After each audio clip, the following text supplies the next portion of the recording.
Welcome back to another episode of It's Okay to Pee a Little. Mike is back this episode with a new guest to the podcast, Dave Cailler. This episode we'll be diving into all things Ghost Clash. I competed on Amateur Day and Mike and Dave competed on Pro Day.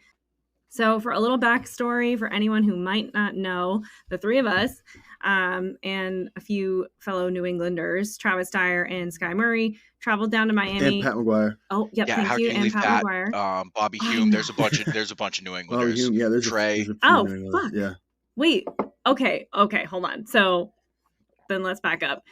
there's a The lot. three of us, Travis, Sky, Pat, Bobby Hume. Yep, here's my. Trey Lounsbury. So who else? Yeah, Let we me should put all that stuff up. Let's pull up the roster. There's a good amount of people. You can't forget Patrick. No, it can't. I don't know how Patrick. anyone can. It's It's physically impossible to. Okay, so there was a lot of us down there then. Yeah. From New England. So Yeah, let's see what we got here. So New England's getting better. Mm-hmm. finally. I know. Okay, I'm gonna zoom this out slightly because my head looks egregiously large, per usual. But yeah, Pat McGuire. The two of us. This is Pro And- Day. I'm looking specifically at Pro Day. Okay. So I'm trying to put it into the platform. Where the hell's Trey? Yeah, he's from Connecticut as well. Are you on Open Powerlifting? I'm on Lifting Cast, actually. Let me that share makes my sense. screen. Look at that technology. See what we got here? All the attempts. Oh wow, Whole lot of reds. a lot of reds.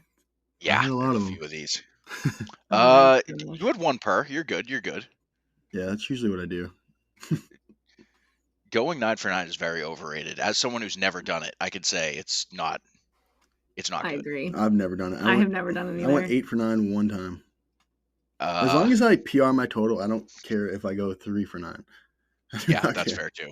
Yeah, if I could do that, I would not care. But yeah, no, we have it. Yeah, we have it up here. So, and then I think, let me see. I don't know if, yeah, so we have, just looking for the rap side of it. Long list. There were only 7 people in raps, or seven guys in raps on Pro Day. Oh, I think that's weird. oh, it looks like there's a few because I see. Was it Nadir? That's Rory best. I think Kane, they just did the best overall. This is male best. rap. So Well, this that's is weird. best lifter, right? So you have Shane, you're here, Luke's Oh yeah, here, that's true. and then who else? Boris didn't actually compete, Oh, so right, he Yeah, probably right. would have was in shown up. there. And Justin Zottel. He did not. Yeah, a few people Total. didn't make it in. What was he at 140?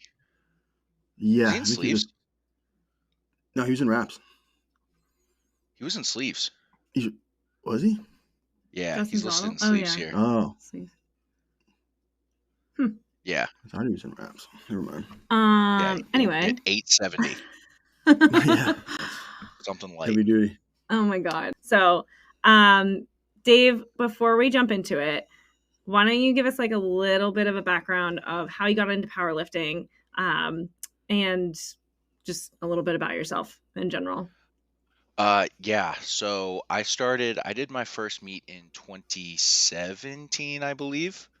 It was actually the USPA meet down in New York. It was while I was in college. It was just something I got into it because a couple of my friends were doing it. I don't know if anyone has mentioned Bob Dortona on this podcast yet. He was actually the one that convinced me to sign up. Really? But That's awesome. yeah, I put up a 1422 total Hell way yeah. back. I believe this was now 7 years ago. Wow. Yeah. So but- wow. That's a lot. So have you been doing meets consistently since then? Did you have a gap in between? No, I took a 4-year Yeah. hiatus to be in college. But yeah, so since then after that would have been then since 2021 I've been doing it pretty consistently, and then kind of getting up a little bit closer to some of what I guess the pros are putting up, and kind of this Ghost Clash meet was kind of the first like big meet I think that I've ever done. But yeah, no, so it's kind of how I got into it, and then I'm obviously from the New England area, which is how I've gotten to know you guys. Yeah, New England powerlifting is blowing the fuck up for sure. When I started in 2021, I believe, for powerlifting, I don't feel like it was super large. I mean, there was like quite a few people, but I think since then it's grown like quite a bit, especially on the female side. It's getting pretty popular up here. So where did you train out of when you first started? Foley's. I trained at Foley's, and then I do not know what that is. It's a gym in Scarborough. It's a bodybuilding gym. Pretty much. Yeah, it's like a fitness bodybuilding. And the only reason I make that face now is because, like, looking at it now, like, doesn't make sense for a powerlifter to go there at all, which is why I left pretty quickly. I mean, I met my first trainer there, and she trained me for like 3-4 months just to get the basics of barbell work in. And then I transferred over to my coach, who I met through my sister, who lived in Florida at the time, and then started powerlifting with him. So just virtually, like online coaching, so to speak. Yep. And then I moved over to Jack and Jilled, which is where I met this guy. Yeah, I used to train at Foley's too, but not really ideal for powerlifting, and you can't use chalk, which is that makes sense. So after that, I was like, okay, I gotta get out of here. I was training at Best Fitness in Nashua, which I know exactly where that is. I weirdly know that gym. Yeah. Oh yeah, that is a facility. You are not allowed to use chalk. They have now only bumper plates. Yep. For the most part. Although Nikitas used to regularly bench 500 pounds in that place. Really? Yeah. Like if you look up, like I can pull, I don't know if we want to keep this in here, but I can pull up his open powerlifting stuff, and he's like Powerlifting American Nationals level, like champion in bench press. Really? And he's just bench pressing it. Those benches in there were not good. No, they're terrible. They're so bad. It's like two separate pieces and like a huge crack in the middle. So it's like, I guess it's the equivalent to the benches at Foley's. It's a Life Fitness bench press. Everyone knows exactly what I'm talking about. Yes, I know what you're talking about. It's like the basic bench press that you. Yeah. It's nothing fancy about it, but it gets the job done. It does get the job done. Yeah, so there was a 530 bencher there, 530 at 240 pounds. That's awesome. I have the stats up right now. Oh my God. The lifetime, whatever. Yeah, stats. He was actually the first person to show me what powerlifting was. That's actually sick. That's crazy. And then how did you end up with let me back up. Did you start with Eric Hogan, or did you find him eventually? I started with Eric after I got back into the sport. So after I graduated college and kind of COVID hit, gyms didn't really close in New Hampshire. So that's awesome. I was able to kind of continue to train, and we didn't really have anything else to do. And so it was like, oh, let me get back into this a little bit seriously, because like I deadlifted, I think 650-ish I was probably like 22 at the time, maybe 23. Yeah. And then like my squat was in like the mid to low to mid 5s, and I was benching like low 3s. And so I was like, all right, maybe I can actually do something with this. Yeah. And so Andrew and Eric are like, they've been friends forever. They grew up together.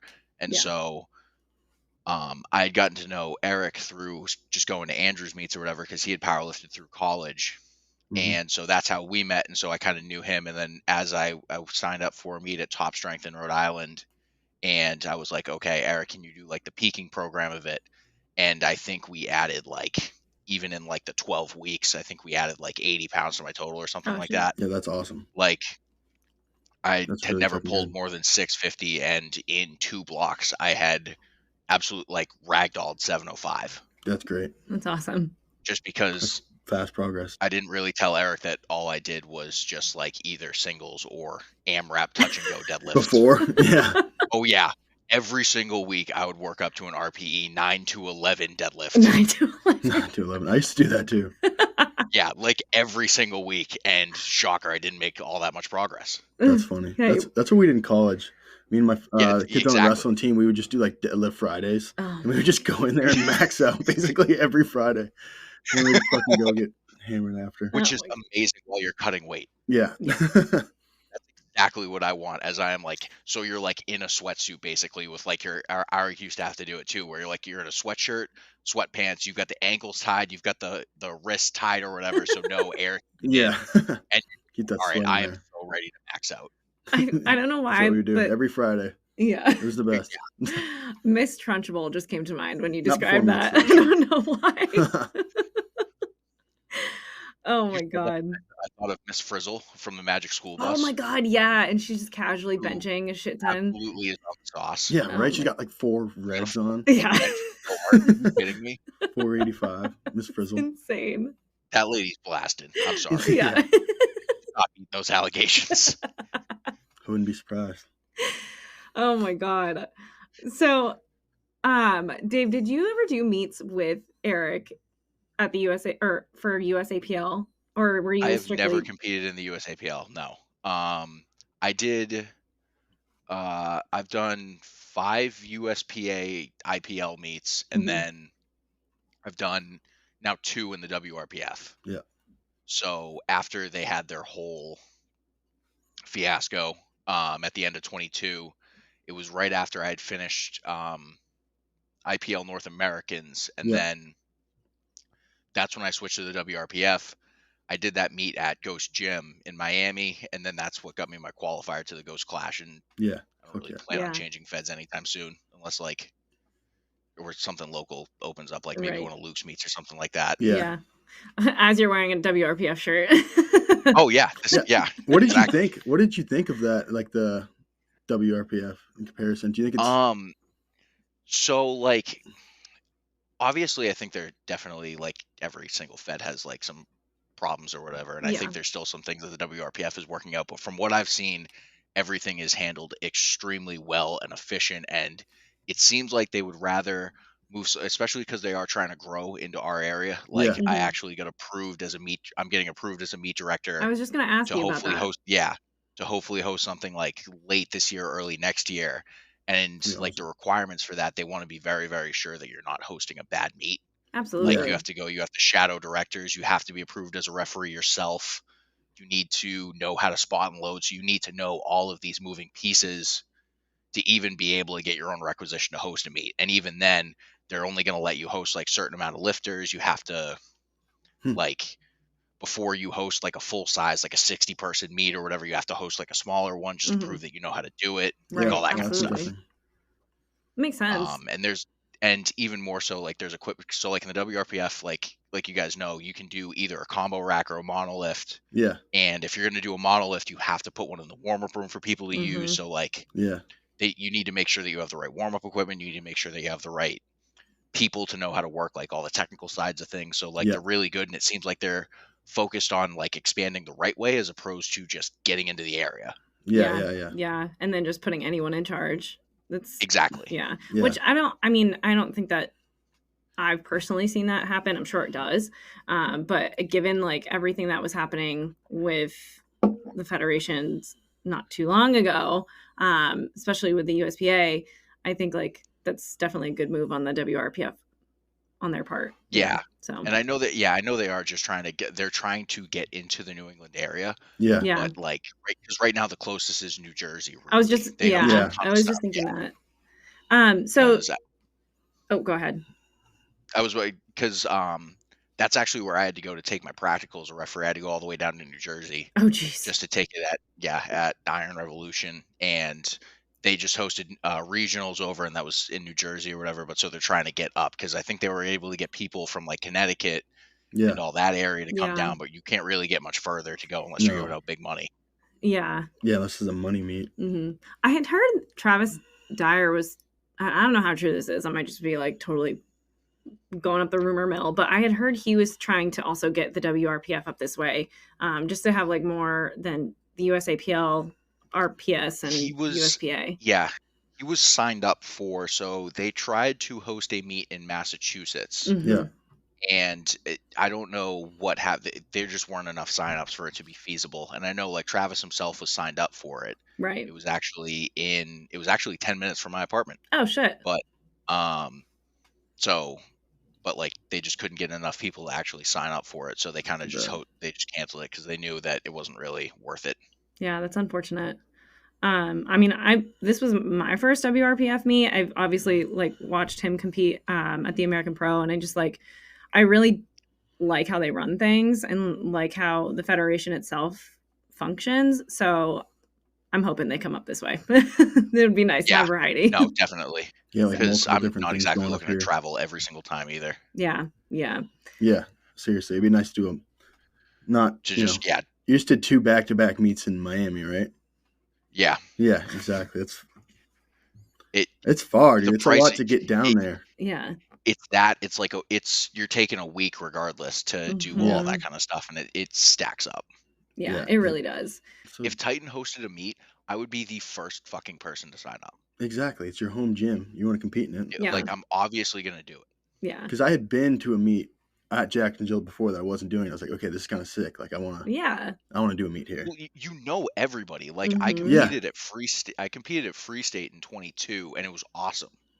Yeah. Like, I knew like everyone in the crowd. Like, I did when I was living in Connecticut. I did get to do a meet at my home gym, and it was awesome.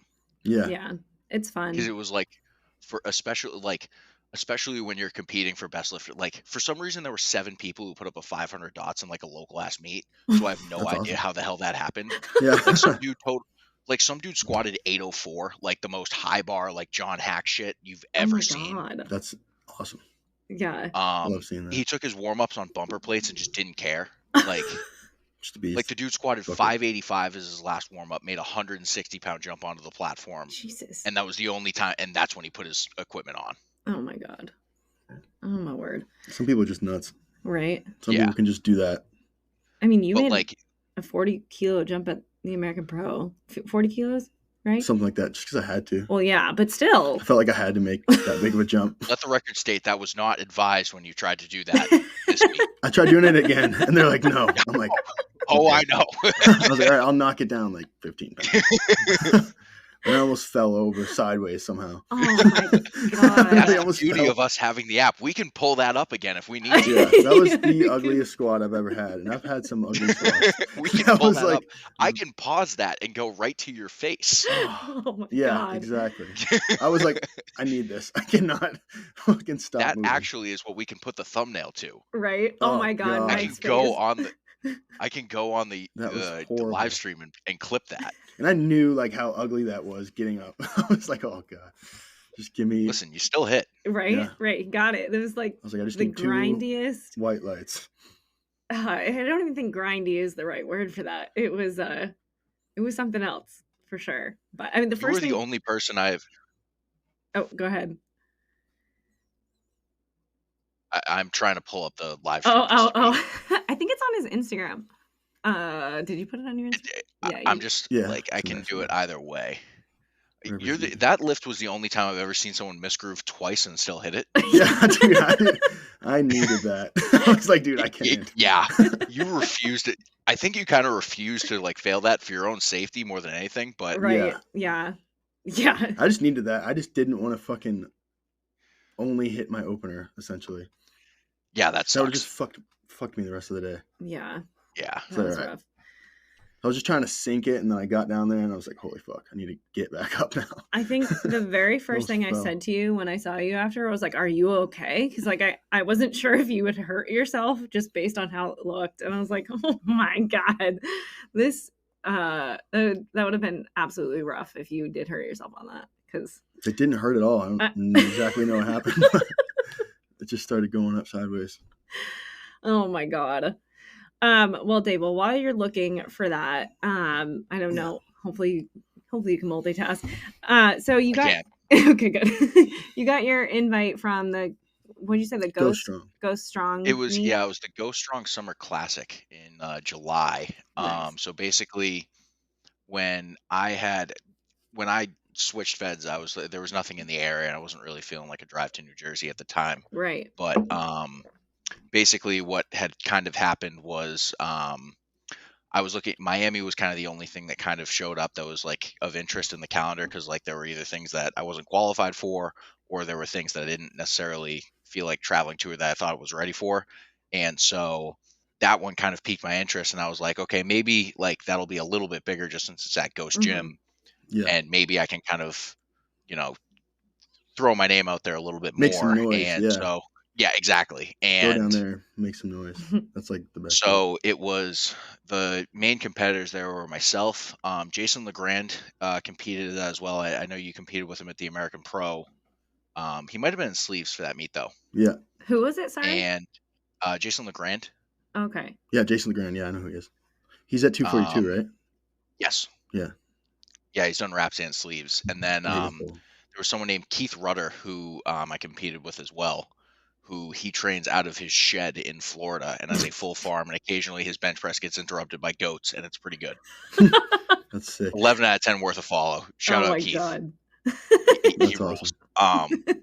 But so basically after squat, I had squatted 738 at that meet. I had actually missed 766, which was what I actually hit at the Ghost Clash. Yeah. And after squats, Alex Uslard walked up to me and basically said, like, okay, what are you expected to dots? Like, kind of what the hell are you doing here? Mm-hmm. And I was saying, like, oh, yeah, somewhere in like the 510 to 525-ish range or whatever. And he was like, all right, if you win Best Lifter, I'll invite you for a pro day for free. Oh, shit. And, Really? yeah. And so I ended up hitting my dude. third pull to win it. And like, if I had dropped that pull, I would have not PR'd my total. I would have gone like, I think that would have been like 6 for 9 or something like that, which would have been my shittiest day ever. Yeah. And then it's like my best day ever. Would not have. God damn it. Which would have been like, and basically it would have been a bad time. I would have broken Miami, the entire city. Yeah. But so I hit that total, and instead that put, I think, 7.5 kilos on my best. It was my first 1,900 pound total, and it got me that pro invite. That's so awesome. That's how I got the qualifier awesome. to the Clash. Hell yeah. So what was so that? That was 1907. That was your first total at. The one last year was 1901, I believe. No. Yeah. Okay. Good shit. Yeah. Oh, sorry. Yeah. So speaking of Ghost Clash, like, how'd you end up doing? Just give us a quick rundown of how you did. Actually, we've only been on here for 30 minutes. Let's actually we haven't actually talked about it. Let's do it. Yeah, so I totaled 1934 at one of the lightest 275s ever. I weighed in at 247. That's awesome. Which is victim weight, as Pat McGuire would say. Victim weight? Oh my God. So I squatted 766, benched 435, and pulled 733, and then missed a 760 pull. But so that was 15 kilos above my best ever total. Yeah. And then you another thing Pat McGuire does not care about dots, but it was a 516 dots. Fuck yeah. Nice. That's awesome. I think 5 or 10 better than I'd ever done. That's awesome. And Mike, sorry, you asked him a question. What sorry. Yeah. So you hit a squat and bench PR at the meet, right? Yes. Yeah. Nice. Yeah. That's awesome. Added 12.5 kilos to the squat and then 5 to the bench. Yeah. Nice. That's awesome. Oh yeah. Was someone handling you? Because I think I saw you briefly when you were actually lifting. Yeah. So Eric could not make that meet or whatever. I guess he had a conflict and ended up stuck in Baton Rouge or something like that. And for like a nationals or something like that. And then so he had his name is Miles Louis handle me. Nice. And so he was the tall dude in the bucket hat. Yeah. I think I might have missed him. He was also handling Pat Horvath. Yeah. Nice. Awesome. So basically, he took over, and it was perfect because he was the one that put the liquid skin on your thumb. Yeah. He put the liquid skin, the liquid chalk, everything. Yep. Jeez. We were just trying to like basically glue it gave back you a together. new thumb. Yeah, and then my other one tore. Yeah. After I taped it, I was like, damn it. All right. Well, then on that note, Mike, how did you do? Oh yeah. How was your day? How'd you do? It was all right. Good day. Started off. Hell yeah. Way to go. Yeah. Started off. We can go to the tape if you need to. Oh, Yeah. the squats. Oh, we got it. We got it. Started off with, I got 788 on squats, which isn't my best squat. This is 788. This wasn't exactly feeling squats. I don't know what was Monolith going comes on down. here, but Wait for it. hold on. I think it's glitching on our It's end. glitching a little bit, but That's the ugliest squat I've ever hit. How are you doing here, bud? I don't know what happened with my elbow. I'm like, oh shit, dude. This is bad. Literally. Let's go back to the tape here.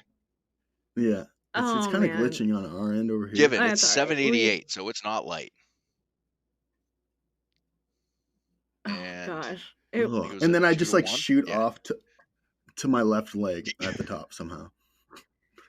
Yeah. Well, you went to your right leg, and I think you kind of overcorrected and kind of just caught it. Yeah. And somehow you fought through that entire thing, though. Like, I just like, I don't understand how you fought through that, because it's just sheer fucking willpower. I need it. Maybe fear of what actually that falling would look like. Oh my god! Because I don't know what way you would have folded. Plus, I don't know if you saw, but like Dan Bell was like right there. Yeah, true. I had like noticed him on my squat before, and I was like, I can't fucking miss this in front of this guy. You cannot miss a squat with Dan Bell. I could not. Yeah, so I had that playing in my head. Didn't he tell you were sandbagging? Yeah, I sandbagged. Well, no, he said I did. My second attempt, which was supposed to be my opener, moved fast. Dan Bell said that you were sandbagging it. So I went up a bunch and almost fucking fell over. Oh my fucking god. But I was going to go up like that anyways. I was trying to make a bigger jump, but yeah. You wanted 804, right? Yeah. Well, that's what I wanted to hit. And I'm like, all right, fuck it. I missed my opener. I'm going to just retake it and then just go for it. Yeah. Didn't a couple people talked me out of it. Yeah, I was going to say Trevor and Luke talked you out of it. Did Trevor say anything, or did he just give you the most scared look? He just like looked at me like, no, don't do that. And then just kind of you just kind of took the hint to be like, maybe I should not do this. Yeah. Okay. Well, yeah. Well, you know how it is. You just get off the platform and you have so many seconds to just like come up with your next attempt. Mm-hmm. It's a very quick decision like that, especially if you don't have like a video recording of what the hell happened to. And the other thing too is your second attempt launched off your back. Like you flew. Yeah, it was fast. Misscrewed hard on my third attempt. But yeah, so that was squat 788. Not my best squat, but close to it. Your bench PR is 474. I was hoping for a little bit more. I think so. Yeah, but it's fine. I was happy to walk away with PR, and then you almost had 501. It was so close. So close. It was close. Yeah, yeah. So you went 250. Yeah, that's 473.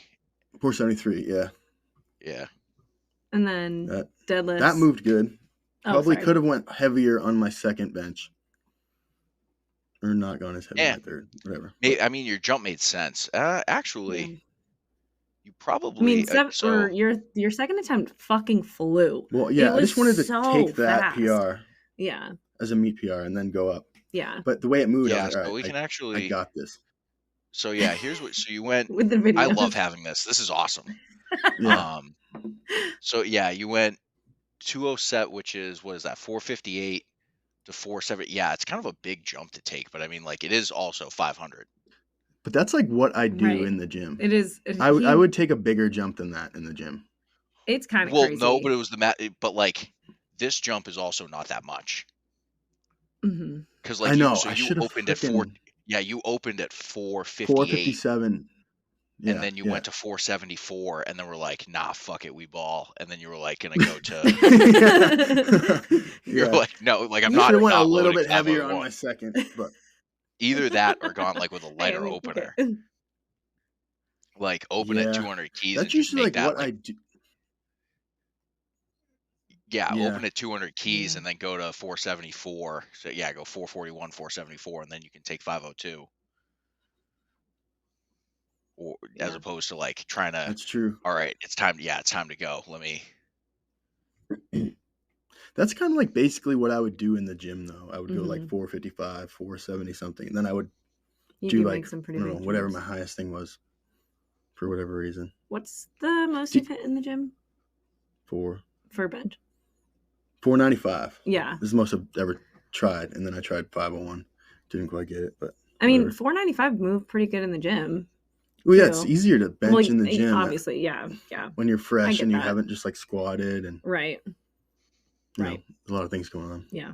I mean, you almost had it. I'm just saying. Yep. It was very close. And then deadlifts. That is true. Yeah. I'll try again. And then, deadlifts. Deadlifts were moving. That they were. If your thumbs were both intact. Yeah. I never let it go somehow, but I just... I didn't know that you did have basically glue on your thumb. Yeah. Because like that liquid chalk, when it dries out, is like just nothing's going anywhere. Yeah. Oof. Yeah. Yeah, I think I'm probably, honestly, next meet, I'm not going to take as many warm-ups with hook grip at a meet. Mm-hmm. Yeah, what do you do? So what do you usually do for that? I just go like 1 plate, 2 plates, 3 plates, all the way up to... Yeah, so you took your last warm-up at what, like 7:05? I took my last warm-up, I think I did 7:05 and then I did 7:55. Okay, yeah, and then you took 8:04. That makes sense. Yeah. Oh, yeah. Like as I get up there, I start taking like, instead of like 110-pound jumps, I'll take like a 50-pound. Right. I was about to say, this is the first meet I ever didn't do that on squat. Yeah. Like I opened for the one in July, I opened at 617, and then I was like, all right, perfect. Let's just add a red on that. Or I think I opened at like 688 or something. Yeah. And I was just like, all right, I don't need to take anything between. Yeah. Yeah, no. There's no point. And then there's no point. Once you're warmed up, you're warmed up, Yeah. Yeah. That's how I feel. Yeah. You went 6 for 9? Yep. Best meet, he said. No, I went 8 for 9 one time, which was nice.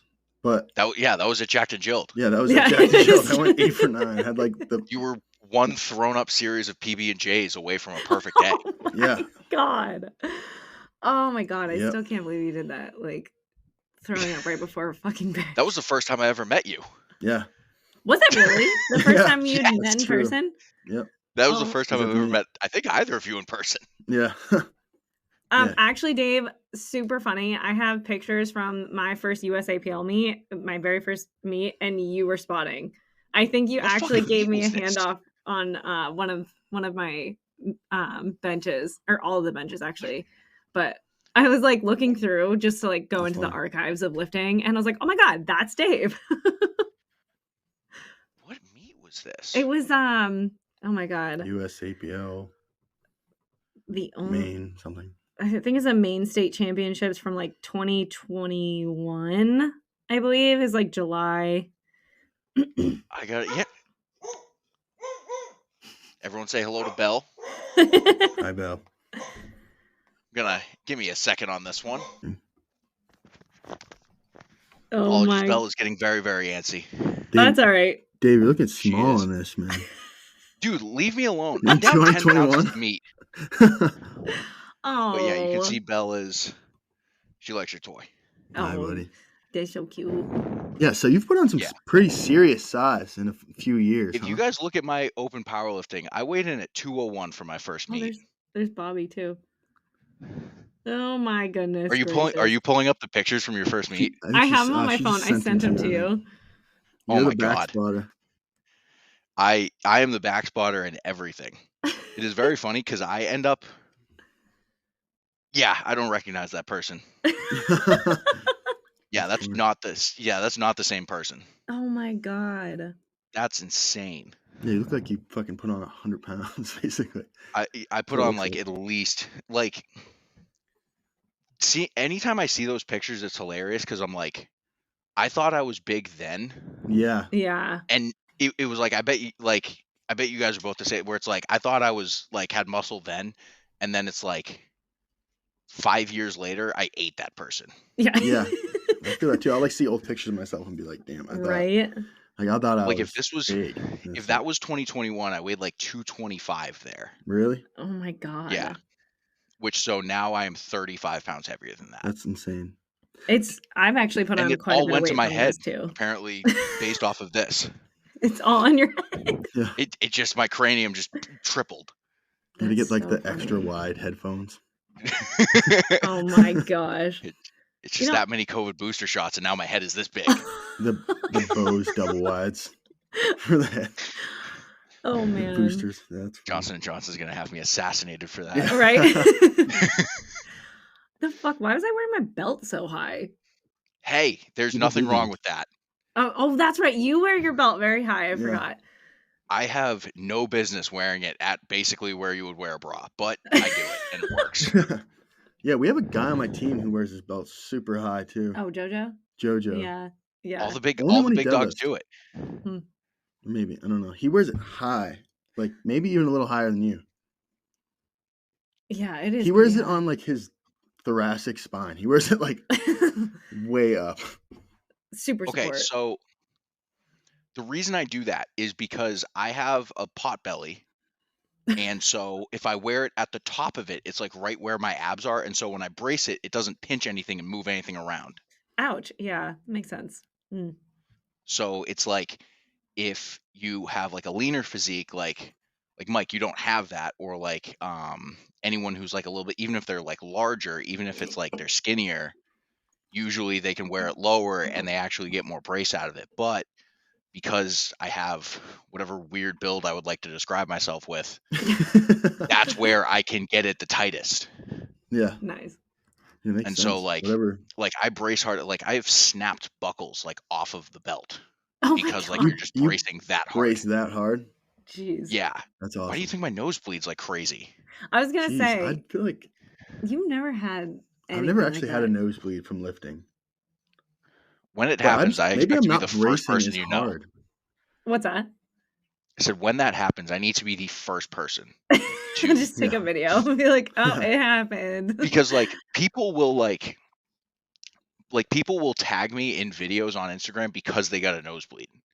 Because it's like the only thing that I'm known for. The nosebleeds. Okay. The nosebleed squat sets. Like I'm gonna give a shout out to a few of the people I used to train with in Connecticut and that I've lifted with, like Carlos Reyes, when he got like one minor, like very minor nosebleed when he was peaking for that Attila's meet that he did, the one that Kyle Curvey competed at, and he immediately he tagged me in the post. Yeah, just because he got a nosebleed. Oh my God. Awesome. And I'm just like, can I be known for anything else? Nosebleeds. It's just nosebleeds. Yeah. So is it only when you're squatting? It is when I am squatting or if I'm pulling convention. It's basically any time that I like brace and there's like too much pressure in like my head or anything like that. It just comes out your nose. Yeah, it usually like has to. It's like a blow off valve. Jeez. Kind of. Yeah. Do you not have like, or do you get like broken blood vessels in your eyes or anything like that? Or is it just coming out of your nose? Oh yeah. I am. Yeah. So there was. So no bench nosebleeds. No, that doesn't really happen. I don't really think you brace like that for bench. That would be a little more concerning if you were just benching and just bleeding out of your face. Yeah. I am trying to see if I have the right picture, but it was right before my work did picture day, essentially, so we could all get new Outlook photos. Oh. And fuck. I literally like this whole part of my eye is like red. Jeez. Like, did you post that a while back? That picture? I did. It was right after. Yeah, I think I remember that. I hit a high bar PR, and that is usually what does it the worst, because like the instant you come out of the hole, it's like your head's like cranked like this, and then like you're trying to. That's where all the pressure like builds up, and like my temples are like this far out, and like my nose is pouring out of both nostrils. It's not a good look. Jeez. Hell yeah. It's not a good look. No. What the hell is that disease where you bleed out of your eyes and your nose? Isn't Ebola? Is that Ebola? I think. Squat. I am not Ebola. the person. Yeah. I'm gonna look it up. My.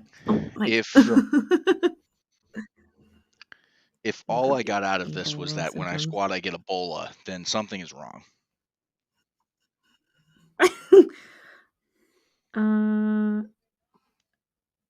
Internal bleeding. Oh yeah, not that. You don't have it. Well, coughing up blood, eye redness. Well. Yeah, but that's when you're just relaxing. Yeah. Oh my god. That's an issue. So, while you're looking for this picture, Mike, how did you end up? Like we left off on deadlifts.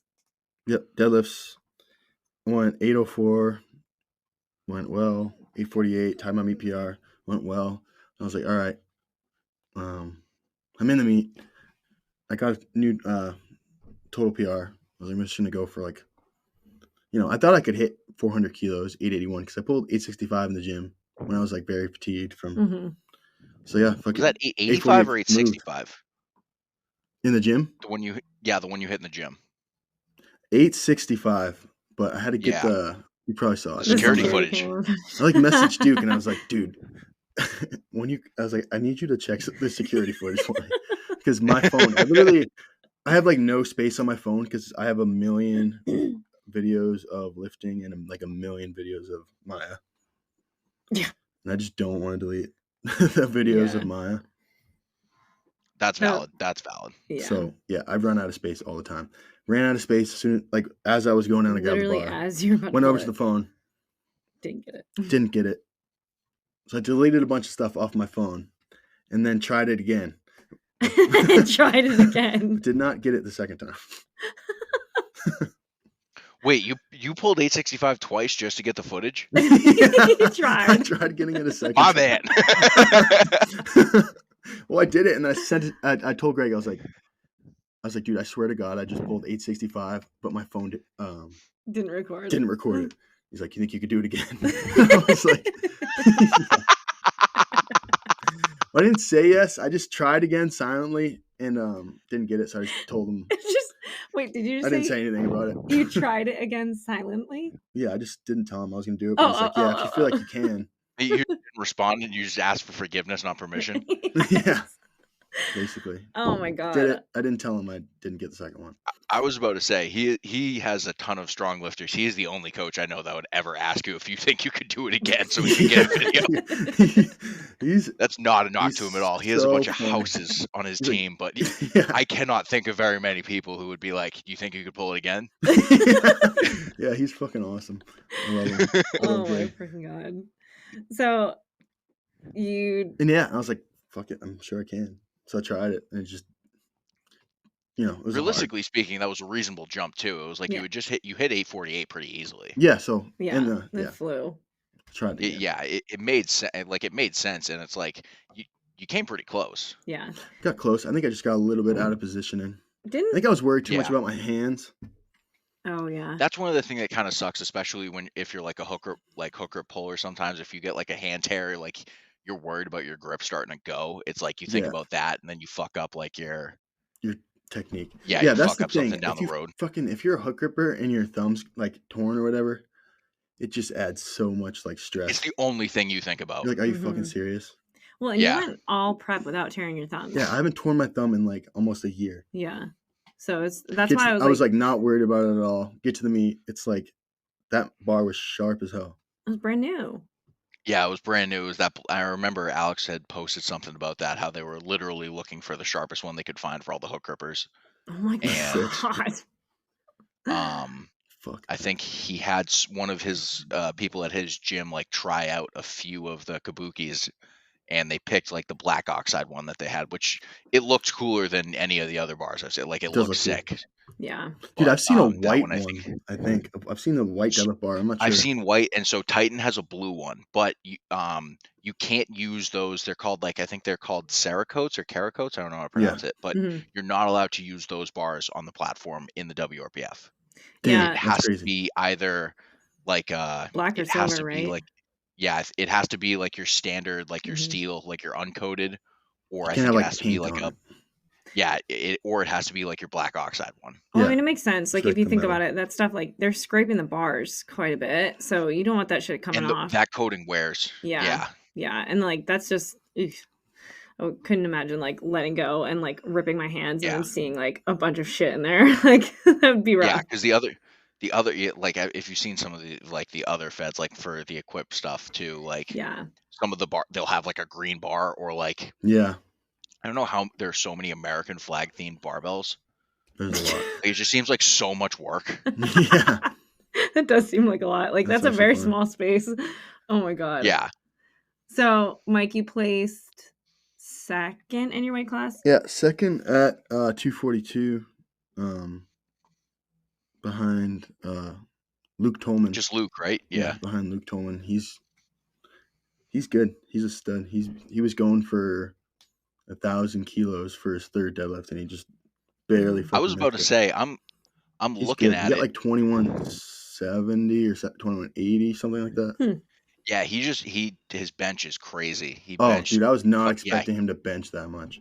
Yeah, he benched 579. Oh, geez. We opened with like 524 or something. Oh my god. He opened with 534. I'm looking at it right now. Yeah, I remember seeing that, and I was like, Jesus Christ. Oh my god. Yeah, so you would have had to pull a lot. You would have had to pull like 900 to Yeah. Plus, he was lighter too. He was lighter than me, because he was he's supposed to go 220, which is nuts. That's a fucking strong 220. He's supposed to go 220. Yeah, he weighed in at like 230-ish. He just decided not to make it, not to do it. Yeah, probably did what you did. People did. Yeah. I was gonna say, so like a side note, which I don't think a lot of people knew, and I had to actually ask, because I thought they mentioned something about not having to meet weight, like, because like the American Pro, you had to make weight, right? Like you had to make weight for the weight class that you signed up for, or you were a guest lifter. Yeah, and so I think I think a lot of the people that were competing or that had competed at the American Pro thought it was the same thing with the Ghost Clash. But Alex had shared something on Instagram saying that wasn't the case. And I was like, oh, thank God. Like if for some reason, like I didn't have to worry too much about cutting, but like if for some reason we're on weight. I know, but like with the stress of like our flying and stuff, I was like, maybe I'm not going to make weight. Maybe I don't want to add the stress of having to make weight if I had to weigh in at a later time or something. But like so many people didn't have to actually make weight, which was good. Dave, you being one of those people. Exactly. Yeah, I was about to say, because like I could have. Well, I mean, like I don't really think I cared that much if I would have had to be a guest lifter. It wasn't like I think I got 16th or no, I was 20th in sleeves. Yeah. Like for me to have to I would have had to put up a 577 dots to win any money. Yeah, I would have had to be like fifth place was Phil Herndon, who totaled 576. He got 576 dots. I remember that. Yeah, he put up a 574 dots, and I would have filled it in fifth place, and so I would have had total probably somewhere in the vicinity of like 2150, which I mean like. Sure, we could have loaded like 1,000 pounds on deadlift and taken a stab at it. But maybe it happens, maybe it doesn't. I didn't think it was there. I'm sorry. You can tell everybody you tried 1,050. Listen, that picture would have looked mint. Yeah. Right? I would have framed that picture forever. A nosebleed. Just on the ground. I don't even think that bar would not have budged. No. Oh, man. Well, the slack that would come out of that bar. That would have looked so good in that picture. Yeah. Well, you watch like Jamal deadlift. Oh God, yeah. He gets so much slack out of the bar. Mm-hmm. It's insane. Yeah. Yeah. That thing bends like crazy. It's like it looks like it's almost at his knees by the time it breaks. Right. It's insane. Like the middle. It's crazy. I can't do that. I'm not that good at pulling the slack. It depends where you grip it too. Yeah. Like if you grip it wider, it's not going to bend as much. It's not going to bend as much. Yeah. Yeah. Jeez. Because like physics or some shit. I don't know. Weird. So speaking of placement, Mike, you placed third overall? Third overall. In reps. For reps. Came home with some money? Came home with some money, which was cool. Yeah. That was the plan, really. Yeah.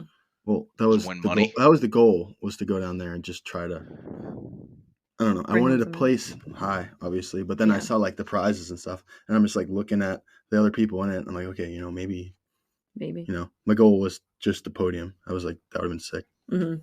And like you're just to be in like that group of people that gets brought out there. Right. Like you're literally in a picture with a bunch of... I just thought that was like the goal. I was about to say, that's pretty cool. That was cool. Yeah.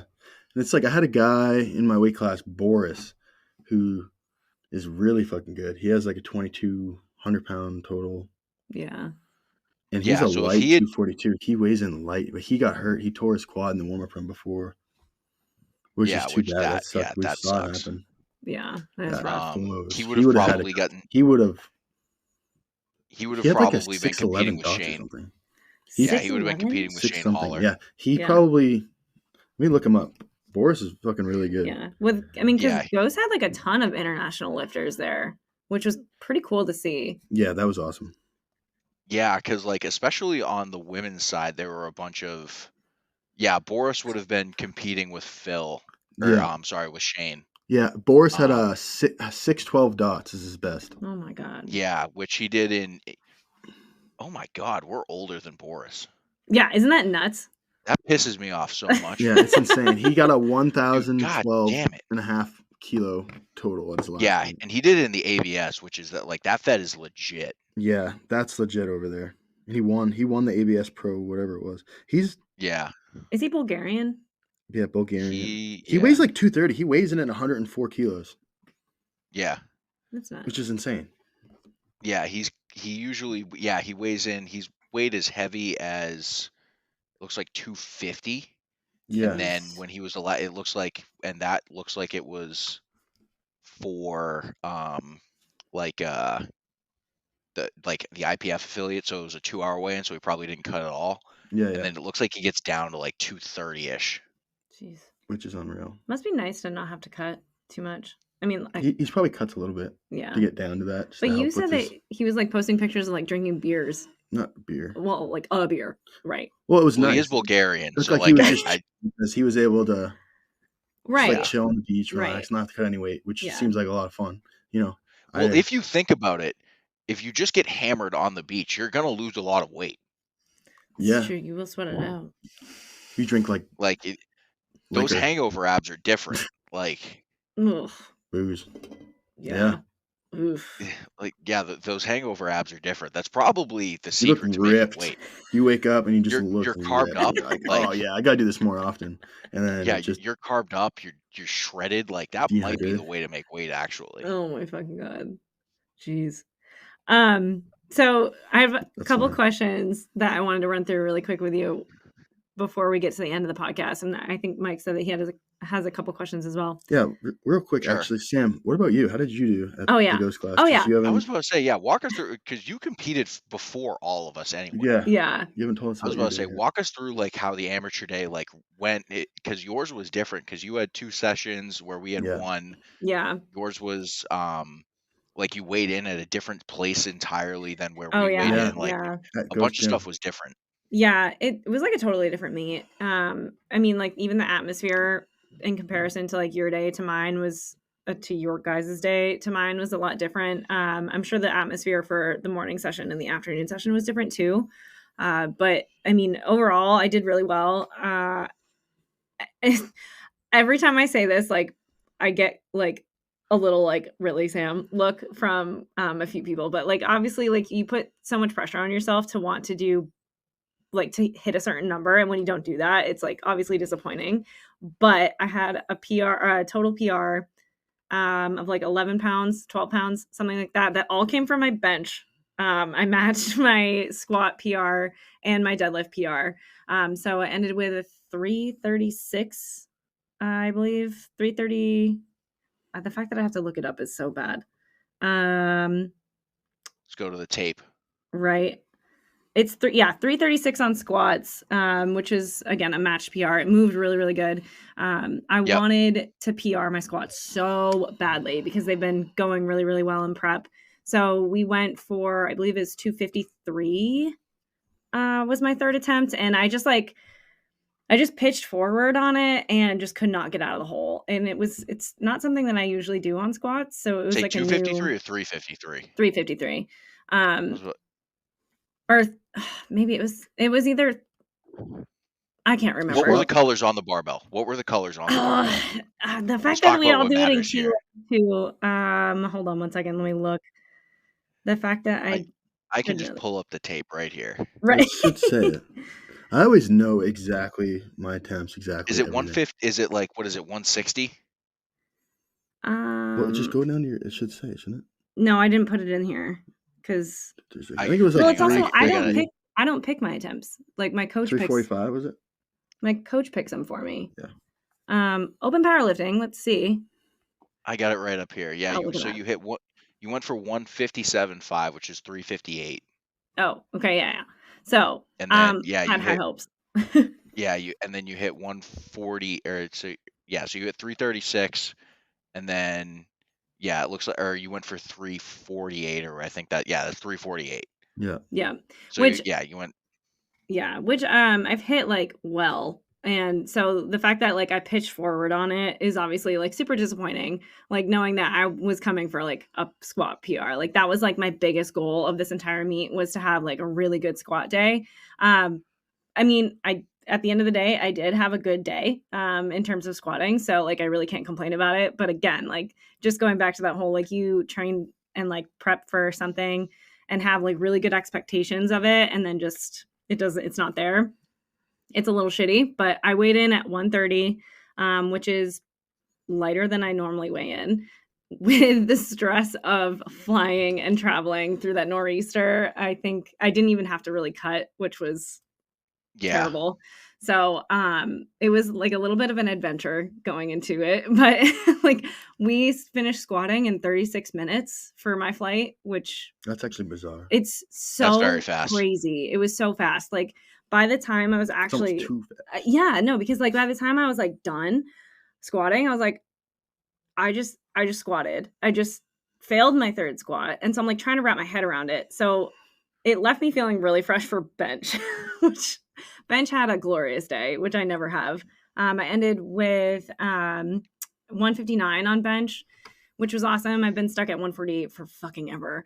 So that was honestly a nice little win. And then matched my deadlift PR for 341, but it was the first time I've actually pulled sumo at a meet. Every time I've tried to pull sumo, like the first meet actually that I ever competed in, I tried to pull sumo and got hurt right before. So had to switch to conventional. So I figured I would test it out, see how it goes. And it went pretty well. Did you pull mixed or hook? Because I know you were trying out hook for a little bit. Yeah. And honestly, I got pretty far with it on the very first and only day that I've really trained. I like got up to like 300 pounds on hook grip, which, for the first day of trying it was pretty cool. But I think I'm going to go back to conventional, train sumo on the side a little bit and just, keep that going with technique, and probably honestly going to put hook grip on my conventional and see what happens. Because just to like I'm so fucking crooked. Yeah. Hook grip with sumo is like the best. Yeah, I know. It is. It is. You should have tried hook grip. So if you were on a deadlift bar, pulling hook grip with it, like if you're on a deadlift bar and you pull conventional, it doesn't matter very much. But if you pull sumo, like the higher up in like actual number you get, the more benefit you get out of pulling hook grip. Because like when you pull, not to get super technical on it, but so like when you pull mixed grip, let me see if I can put my hand in here, right? My meat paws that always swell up, right? The bar starts bending based on where the outside part of your hand is touching the barbell. So if on a conventional deadlift, that's going to be or on a mixed grip deadlift, that's going to be right out here. Yeah. But so on a hook grip, it's going to be basically on the inside of your thumb, or like the outer part of your thumb, which is here. So you have that much more space for the bar to actually bend. And so the higher up you get, the more that bar is going to bend. Less surface area. And so conventional, it doesn't matter as much because you grip wider anyway. And like your hands are outside of your hips. So it's not that much of a difference. But like sumo, where you're inside of it, it makes a big difference. Yeah. Yeah. That's true. I feel like with hook grip too, I feel like the bar hangs down a little bit lower in your hands. Yeah, it can sit lower in your hand too a little bit. For me, it definitely does. You don't have to pull. Well, Mike, you have huge hands too, so that so I just let it like hang. Yeah, you don't have to pull that far up anyway. Like, let's be honest, you have the longest fucking arms ever and are built to deadlift. Like, it just makes no sense. I do have abnormally long arms. You do. Yeah. I don't know why. Oh, but anyway, I got a 423 dots, which I PR'd that to 837 total, and then placed second in my weight class, and like I think it was like 11th overall against like literally they had girls on my day that had over 500 dots. I don't know how they didn't get into the pro day. I mean, like I know pro day was an invite. Hard to get into. Well, yeah, and it was like invite only. It's really hard to get into. For the entire pro day. You had to like really qualify for it. It was like top 10 for the last 2 years in your weight class. So, I mean, the fact that there was girls there that were, getting well over 500 dots, which is fucking so there's wild. This girl in your flight that got, I don't know if she was in wraps or sleeves, but she put up a 550 dots. Yeah, yep. That's Madeline awesome. Scott, she was, it looks like she was in sleeves. Yeah. Yeah, she squatted 474, benched 264, and then pulled 502. Yeah. Fucking wild.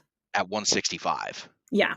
165ers, some of those girls are beasts. Yeah. That weight class is stacked. That weight class is so stacked. I will not. In 181. Yeah, that's true, because Hunter Henderson's in that one. But I will never forget the look on Denise Herber's face when I went to go bench. She was checking in to get her IV. Oh, yeah. Holy fuck. She looked like The Walking Dead. And I just like don't know how she was even walking, to be honest. Like she was you could see her cheekbones. She had like a sweatshirt on. She looked like she was shaking. Like she was just sitting there. She had a Tupperware next to her and just like eating it. It was probably like cream of rice or something like that. And then I saw her like pull into the warm-up room the next day, and she looked like a completely different person. Seriously, that happens. We saw some pretty big weight cuts, I feel like. Yeah. Like you see a lot of people at weigh-in time, and then the next day you're like, okay, that person looks totally new. Like you'll meet someone, you'll be like, okay, you know, I thought this person would be a little bit bigger in person. And then you see him on meet day, and you're like, holy fuck, dude. That was Jamal for me. It was like they couldn't even stick him because with the IV to like refeed him because he was so dry. They were having issues they were actually having issues because he cut really, really hard to make 242. Really? And then they were like, his skin is so dry we can barely like actually hit him with this IV. Like we can't find the veins. And then oh my god, he comes back the next day and he's refeeded because he busted ass to it, like make 242. Yeah. Mm-hmm. Jeez. And so it's like you see the people the next day and you're like, holy crap. Yeah. Yeah. You literally were like, I feel swollen like a tick. And I was like, you are. Well, I had gained like 30 pounds that day. That was nuts. By like mid-afternoon, almost. Late afternoon. I was about to say, I got back up to I think like 264, 265. Yeah, that's awesome. When I stepped on the platform, so I was like, oh boy, like I usually don't even float this heavy. Yeah.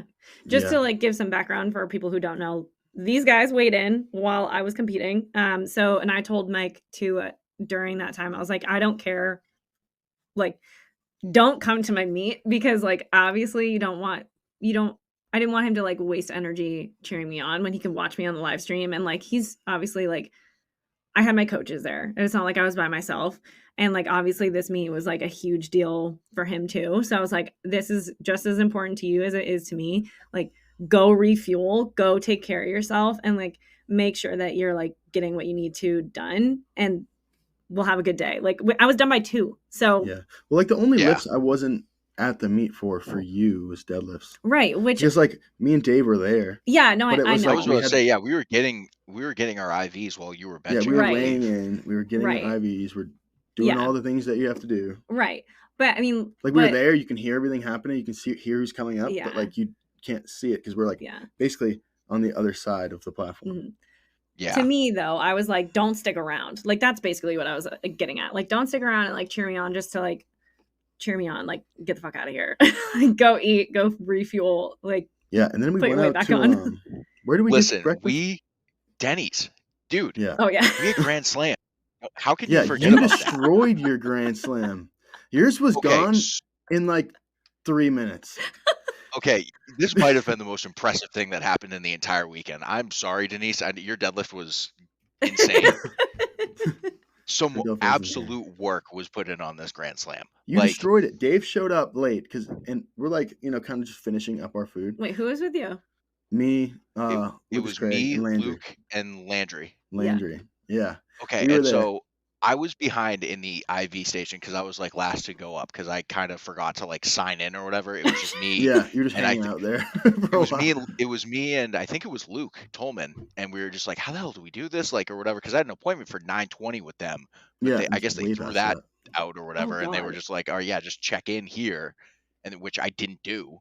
Yeah. And so I didn't get my IV till later. And so like you guys were already at the restaurant. And then so I texted Luke and I was like, hey, like, yeah, like I'm down to swing through or whatever. It was like that or I have food or whatever. So I was like, I don't want you guys to wait on me because I already have food. I was like, oh, sorry. I said the F word and Bell noticed. That's funny. And so I was like, don't wait on me or anything like that. And he was like, nah, we're going to be here for a while. Cause like Landry had ordered like steak and eggs or something like that. Yeah. So Right. I was like, all right. So I flew over there. I put in a Grand Slam order really quick, and you guys had already started eating. Yeah. And we so were I was like, I'm not going to be the last one at this table. I put down that Grand Slam. So like scrambled eggs, sausage links, home fries, and 2 pancakes. Honest to God, in 4 minutes. Oh maybe less. God. Maybe 3. It was gone. You started eating it like, I don't know. Did you get like an orange juice too? No, I got a coffee. Oh, you got a coffee. Jeez. I'm still picking at mine, trying to get through it, and yours is gone. Your plates are already all stacked up. It was literally like, so like, damn, I don't think Landry put down a quarter of her steak in the time that I put down the entire Grand Slam. And I was just sitting there with 2 stacked plates, and I was like, all right, I'm good. Yeah. And I just started pounding water. Yeah, feeling good. Jeez. Yeah, I was like, all right, I'm ready to go now. Yeah, you devoured that. I was impressed. I was definitely impressed. That's fucking wild. Like, damn, all right. Oh my God. That's like, I've said this multiple times on this podcast, but Shannon Dunbar, when she was bodybuilding, she, after her competition, we went out to eat. I've never seen somebody eat something so fast in my life. Like the waitress didn't even put the plate down before she was like housing this entire pizza into her mouth, and like had like at least half when the plate was touching the table in her mouth, like gone. I was okay. That's awesome. Yeah, she's like 90 pounds too during this time, maybe lighter. I usually eat like that. So like if I have anything, like especially if I prep like ground beef and like rice or anything like that, yeah, I more so use the fork as like a shovel and kind of just angle the swallow. I kind of just angle the Tupperware kind of like towards my mouth and just kind of just throw it in there. The poor people that sit in my office area that have to deal with this like 3 times a day, they must be horrified. Dude, you might as well just get like a blender and a funnel. Oh my God. Honestly, I've thought about it. Yeah. Just the old Blaine Sumner chicken shakes he used to do. Chicken shakes. Where you just throw like a 2 chicken breasts and avocado and like a sweet potato in there with water and just rip it up. Done. I've thought about it. Oh God. That sounds unpleasant, to be honest, to be sipping through a straw. Yeah, I don't think you sip something. He like would just drink out of the blender after. Oh just gosh. Down that sounds like wisdom teeth recovery for me. Yeah. Well, that's what happens though when you're trying to like really gain weight. Like you have to do shit like that. You'll be so full, but you know maybe you have to. Something. Yeah, you have to like bloat yourself. To the point. You have to like be uncomfortably full multiple times a day. Yeah. Yeah. It's like it was like it was like eat until you're literally full. Wait and then until eat more. Not wait till you're hungry. Wait until you aren't full. Yeah. And repeat. Yeah. That's like I don't know if you remember Larry Wheels' old videos when he was going 308. Yeah. In his like old YouTube videos, he was just having the biggest cheat meal like every 10 minutes. Oh my God. He's the only person I've ever seen bleed out of his chest lifting. And his head. What? His chest, his head. He popped like he was deadlifting and he popped a pimple like here. And it started bleeding all down his chest. Oh. They'd be coming out of his head too. Yeah, Jesus. And his video would be like deadlifting 900 pounds. Oh my God. Yeah. While my chest is bleeding or something. Oh my. And bleeding out of my chest, bleeding out of my head. Oh well, whatever, got him views probably. He was a monster. Jesus. That's man's what got me hyped up insane. about powerlifting was him. Like every once in a while, I like go watch. It was like this video that came out like forever ago. Yeah. It was like all of my PRs from 2019, and it's like a 25-minute video of Larry Wheels just like, oh my word, shoulder pressing like 500 pounds or something, just doing something bizarre with him, Chris Duffin, and then do you remember Huck Finn? Yes, he's those funny, 3 were the shit back in like 2018. Yeah, Huck Finn is hilarious, dude. Build a chest, fuck the rest. Literally just benching 500 pounds while he's funneling a beer. Or like he's getting like waterboarded with fucking Tito's. Exactly. While he's benching. Oh my fucking God. Either that or he's like in a boat with like fireworks going off, just doing military presses with like 135. Yeah. And he like throws the barbell off his shoulders into his own boat and like dents everything. Yeah. And it's like a 4th of July video or something. Like he's like in the middle of a pond for no fucking reason. Everybody watching like dude. And he's like the only person in this boat too. It's not like him in his boat. It's just him. Yeah, that's true. He's like, get a video of this. Oh That's funny. You ever see the video of him? He's like in the back of a truck in the truck bed. He's bench pressing he goes while he's through going Taco through Bell. a drive-through. That video is so fucking funny. The drive-through. It's like 0 degrees out. We're not doing this justice, by the way, but it's like 0 degrees out, and he's got no shirt on. Yeah. And he's in the back of a truck AMRAPing 225 while the truck is pulling in a Taco Bell drive-through. Oh my fucking I god. wonder if we could pull that out. And so like the lady at the window like goes to give the driver his food and realizes there's a human being in the back of the truck lifting weights. Dude, and he was doing like a 225 bench press, and he was doing it for like minutes. He'd get like 60 reps. Yeah, he was just going. Like, he was doing it while he was ordering. He was doing it while the guy's in line. He was doing it in a moving vehicle, by the way, which I don't know what that physics looks like. That's crazy. Is he the one that also did it? It was like behind his buddy's truck during a snowstorm or something. He was getting like, oh my god. Yep, there was that one. I think I remember that.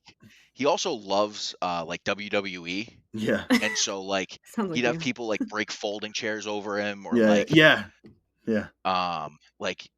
met him at the Arnold and Jay Cutler hit him over the head with a folding chair. What the fuck? That's actually awesome. Because oh my god. He's pulling up the video that you is he? A different one I'm trying to find.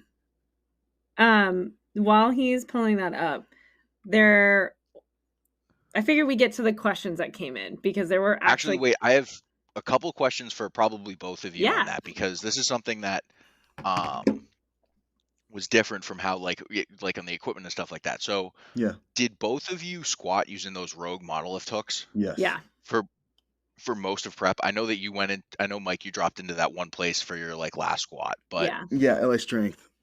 Yeah. Did you guys notice a difference between that and the actual monolift? Yeah. Yes. Huge difference. Those things that you put in the squat racks, it's not. It's closer, those things but it's track not, way far forward. Yeah. They don't come out as far. Yeah. Yep. Like a monolift, so you kind of have to, you might hit your hand on it. You hit it coming up sometimes. Or but with a monolift, it swings way out. You're never gonna hit it, and then you just stand there after you squat, and someone just puts it back. Mm-hmm. So it's like. Yeah, you can actually move the bar around too if you need to move it. They slide in those monolifts. I don't know if you noticed that. Yeah. I really love they monolifts. Do. I feel like I wish more. Those monolifts have rollers on them. So you're intentionally, it's like if you squat out of a combo, they have rollers on the top so you can slide the bar laterally. Right. And like the mono's built the same way. So if you're like off left to right, you can just roll yourself. Right. You're not like trying to shift the weight. And the monos, it can go up, it can go down. The hooks can go in and out. Yeah. And it's like they can do. You guys did notice a big difference? It's a big difference. I was about to say because I walked out, so it didn't really make that much of a fucking difference. Because like we have those Rogue monolift hooks, but I think I was squatting like I was trying to like learn how to do it, and I think I had like 275 on my back or something like that, and I slammed the Rogue hooks like so hard I almost fell on the way up. So many times. Yeah. And I was just like, "Fuck this! I'm not even bothering." No, he did it a couple times. I did it. What was the weight that you just said you did it with? It was like 270. It was like 2 reds. I did it with that same weight. Obviously, that means a little more to me than it does to you. But I did it, and I was like, for the first time, and like no one was spotting me, and like Mike usually spots me around 300. So the fact that I did it then, I was like, oh my fucking god! Like I literally could have just like killed myself with this weight. I mean. Yeah. 275 for you too. Obviously that it can still hurt you. It's still weight. That's weight. a 2 times body weight squat for you. That's a body weight squat for us. Dude, I actually got stuck on the other side of the hook. One of those Rogue hooks one time. Oh, that's terrifying. I hit it and then something happened and then I just got stuck. Like I hit it and then I don't know what it popped over it or whatever, and I got stuck behind it. I didn't realize it. I put this one in, went to go put this one in. This one starts going down. Oh god, that's horrifying. And then I'm like, oh shit, I'm on the, like, what am I gonna do? And it was like pretty heavy. I had like wraps on and everything. I was like, yeah. Like, have you seen those videos of like it's people training in the monolift and someone pulls the gate in too early and puts it in behind them? Yes. That's basically what happened. That's kind of what happened with the Rogue thing. Only on one side. I'm like, dude, what the fuck? It's like, congrats, you're doing a fucking double. Like, well, and you have to get them back on. The fact that they move separate from each other too is like that's scary. Also something. I like hit it and it skipped over. Right, you were in one side and then you missed the other side, so I had to come running over. No one else in the gyms like looking over or seeing this at all. He's like, I have never seen him about to dump a lift, but he was like about to go because he's like quite literally like this. I was like stuck under it. I was like, okay, I don't know what to do. And I, for whatever reason, didn't say anything. I know. Well, and like, you're just like, I don't want to buy a squat bar. I'm not going to. I was just sitting there like, what the fuck do I do? Like, I was not expecting to be in this situation. I saved the day, just so you know. That was me. Somehow, half your fucking weight like guided you out. She helped me like get it back on the other side. Oh, so I was like crooked, like I don't know. Sorry. Okay, so you guys did notice the difference because I know neither of you like walked out your squats or anything like that. No, obviously it doesn't make sense to do it in wraps. But I wish all meets were in monolift. I love those. I am a big like it. mono If you fan like now. Get used to not walking I need to learn out, it. Yeah, awesome. I need to like consistently. There are gyms near me that have a monolift that I could like drop in to learn how to use, but it's just like I like where I'm going and I don't really like. Maybe I will next time I get into prep or whatever. I'll see if I can like really figure it out. Yeah. Next time you do a mono meet, I would just do a couple workouts in a mono. Just get a feel for it. Yeah. It's not that hard once you figure out. It's nice because you can just get like really tight, stand up. You save exactly. Energy. And it's like and the other thing too is like when I squat, like when I like wedge into like actually like pick out of the rack, I literally break the floor. Like I get the bar in the air. So it's like all I have to do then is just start, and it would make it exponentially easier for me. Yeah, you're not. You don't have to like settle it. So much, you're not stumbling around. Yeah, like I do this weird like false unrack shit for some reason. I don't know why I'm the way I am, but like I literally could just not do that part, and I could just stand up and then. Wait, do you lift it, put it back down, lift it back up again? Pretty much, yeah. But it's only when I literally just like throw my hip, I brace. I put my hips like in under the bar and it usually like pops off no matter how much like I had 766 on my back and it broke when I did that. So I was like, oh yeah, I got this. Like, why don't I just do this and stand up and do it? Like, right. Yeah. It's you almost just like dipping your toe in the water with it. Yeah. What does this feel like? It's kind of weird coming back from not using a mono. Like I'm going back to walking my squats out and it's like, I miss the mono already. Like it was so nice. Like it was a little bit to get used to. And I mean, the hooks are a good supplement, but it's just like, it's nice. I saved so much energy. I'm like actually curious if maybe this is like a radical thought here, if it adds to my total or adds to my squat, because like you have to think about all that energy that you are not wasting, but like you're using, taking the bar out, walking it out, settling it, like having that weight on your back for an exponential, much more longer of a time. You're moving around. I definitely think it. Yeah, I definitely think it does too. Because like when you walk out every single time, like, I need to be very careful not to say anything that O-U-T, S-I-D-E. Otherwise, we're gonna have a barking situation. But But like when you walk it like that, like your feet don't end up in the exact same spot every single time. No, and like, they hit the shift. So you might be slightly different, and as the weight gets heavier, it gets harder. It gets harder to do that. Yeah, it gets harder to like readjust. Yeah, exactly. Like I've had times where I walked out a heavy squat. I'm like, close enough. That's what I did on my third. I was like, I can't get my foot right. You know what? Fuck it. You're like, let's see what happens. I got spotters. Like, we can make this a them problem. I was like, all right, I'm just not going to dump it. Whatever. Yeah. Yeah, dude. Actually, speaking of that, I didn't see anyone actually dump a bar. Yeah. And they weren't even using the straps in the mono. I didn't see a single squat bar. They have such I don't know if Alex. I don't know if you were in the warm up room. Shout out to the spotter and loader crew. They were incredible. But I don't know if you were in the warm up room. Alex popped in while we were warming up and he was like, if you specifically want the straps of the mono, we can put them on for you. Just let us know. Oh, it was like, that was something you could request, but no one really did. No. Was that at the meeting? I mean, there wasn't really a rules briefing. Like Alex was basically like, you guys are all pros. Like, I don't want to fucking waste your time. That's what they did at the American Pro too. They're like, you know how to squat, you know how to bench, you know how to deadlift. Yeah. Blah, blah, blah. Don't yell at my refs. Shit like that. Like I didn't actually go to the rule meeting for the Ghost. Yeah. I didn't go to that meeting. There wasn't one. I was like, I don't need to be there. Well, I think at that time. Even if there was one, I mean, like he said, like you guys don't need to know. You know. Like if you've done a few meets. Like, it's not you're gonna be your first meet. Because he did a rules briefing for hours and it was funny. He literally goes, shout out to the group of you who are the fast as fuck to sign up, like, because it sold out in 7 minutes on amateur day. So he's like, you have fast as fuck, or you type fast as fuck, or something like that. So not me. No. Shocker. I can't do it. It's like the only time I actually ever use computers if I'm signing up for a meet. I have not opened my laptop since college. He was signing up for the American Pro, and I was like, just standing over him, like, oh my fucking God, you're just not going to get a spot. Like one finger typing in like, Michael let Risti. me type this shit out for you. That's amazing. I literally never have to use computers. Yeah. Thank God. I was going to say, you're an electrician? No, I'm a carpenter. So okay, I knew you were in the trades. Yeah. Not so not a computer really job. Have to use a laptop, especially like I don't need it. Nah. You know. Yeah, I don't have to ever use a laptop. It's glued to my laptop all day. All day. Same. Yeah. Same. So yeah, I know how to type. It's very fast. So I know how to. Yeah. I'm just. Yeah. I only know how to type with one finger. God. Yeah. Dave, did you have any other questions you wanted to ask us before we asked? I was about to say, no, that was kind of the one thing I did want to talk about a little bit. Was kind of just like, if you guys noticed anything, hang on, I'm having a dog issue for a second. You're good. Yeah.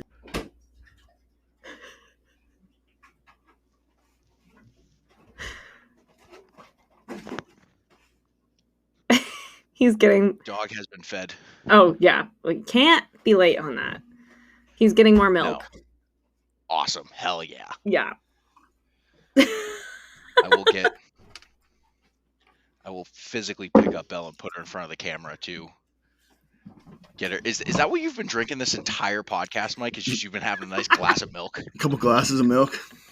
Dude, hell fucking yeah. Wine the night time. Dude, it's the Go Mad diet. Come on. Dude, I love it. I drink a lot of milk. Like, I give my dog milk all the time.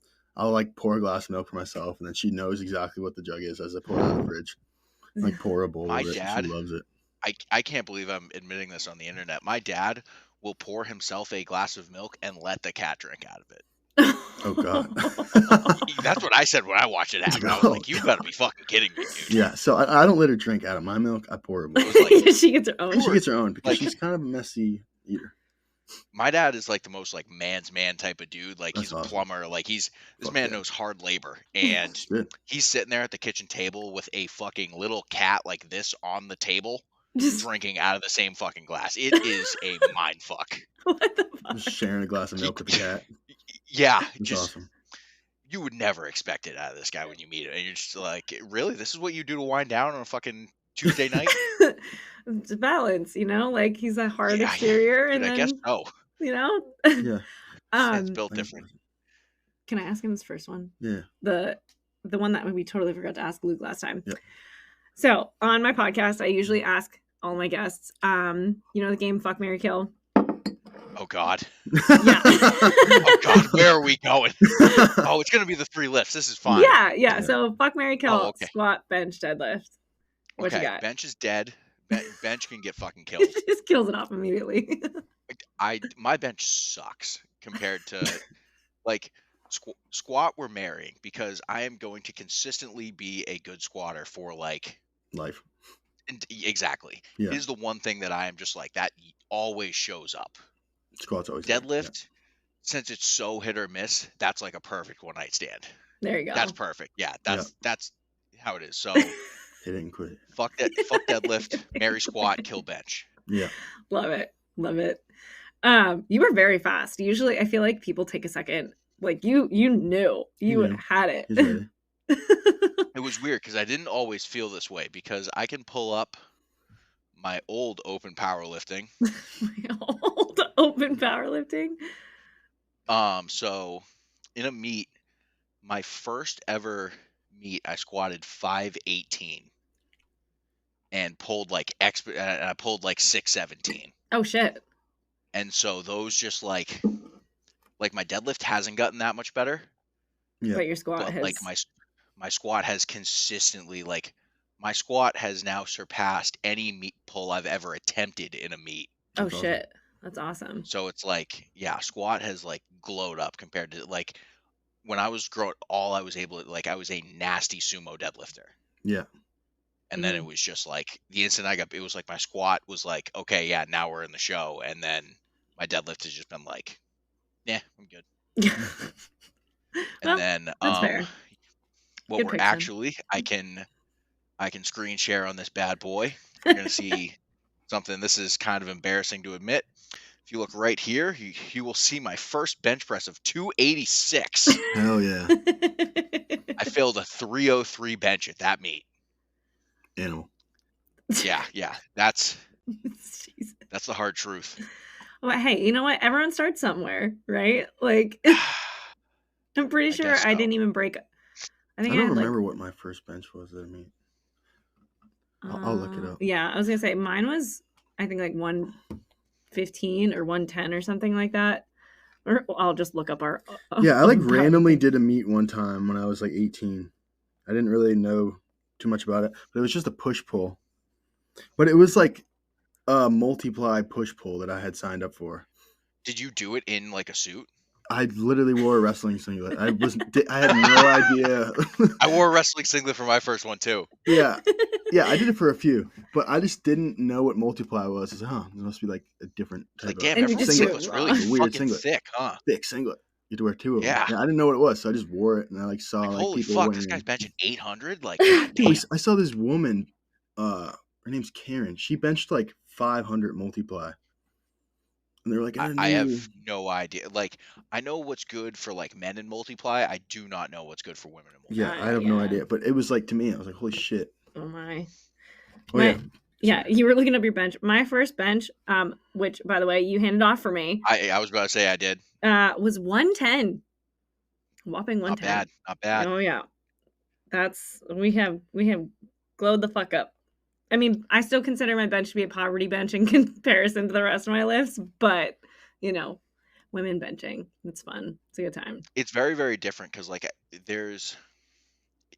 I know, like, I mean, like, I trained with Meg Scanlon, who is like a 300 plus pound raw bencher. Right. She's a 63 kilo, and so like I see that, but then like I forget that, like, okay, like even on like the pro day, like I think the heaviest bench I saw was 363, which I mean, like, that's insane. But like the pro day women were starting at like a red and change, with the exception of like one or two. Right. Yeah. Right. Yeah. The pro day women are strong. That's something that always really impresses me. That is something we were about to touch on. It was like, that's like the 75 kilo women specifically, like the 75 and 82 women were like crazy. It's nuts. Like superhumans. Yeah. That's basically what they are, dude. It's you really see them because we don't see that up in New England. Then you go down there and you're like, whoa, these are some strong motherfuckers, like, dude. Like Landry, Denise, Hunter, Brianni, Lily Riley, Sammy, like all those girls were killing it. Like Samantha Rice, she's a I could put her last after she put up the heaviest. I believe it was the heaviest total by a woman ever. She attempted. I think that last pull would have given her the heaviest total over who for any woman ever. Who has the highest total now? I'm not sure. What was Samantha Rice's total? Go to the tape. I know. I thought she was trying to pull the heaviest deadlift ever. I thought that's what it was. She did. She did. Yeah, because Denise's was 642. Right. At 165. Right. So I think she got the heaviest. Samantha Rice went for the heaviest deadlift of all time. Yeah. But she also locked up, I believe is the heaviest total of all time for someone in sleeves. Maybe that's what it was. Yeah. 1598 in sleeves at 180. 186. One what? 186. Yeah, that's awesome. That's fucking insane. Oh yeah, no, I think because it was the American Pro, the deadlift was 639, 640 something. 641. Right. Denise Herbert chipped it by Brianni's pull, right? Yeah, it was Brianni's pull. And then so Samantha has the heaviest deadlift by a woman. Yeah, her pull is 644. Yep.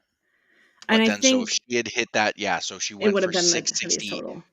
Yeah, she went for 668, which would have made it the heaviest total ever, because she's in third right now, Yeah. behind Tamara Walcott and then April Mathis. Right.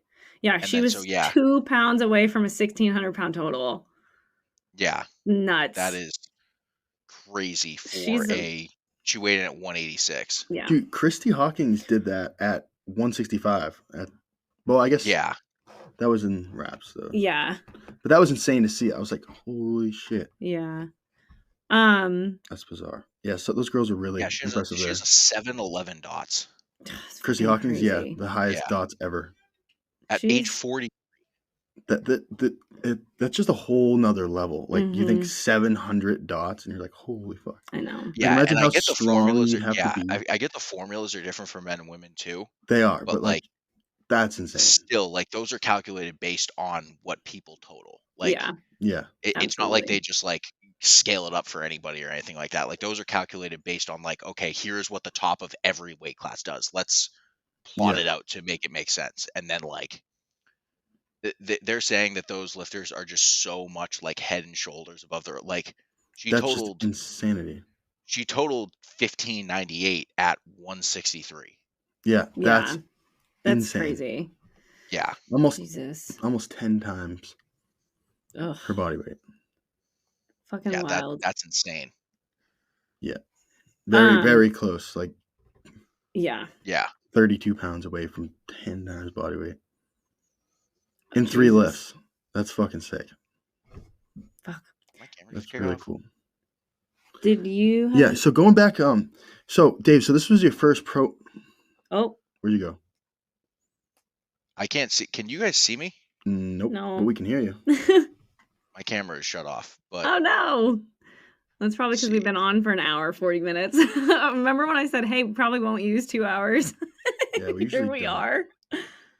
This is the longest podcast we've done. Just so you know. Fair enough. Yeah. So going back, so this was your first pro meet.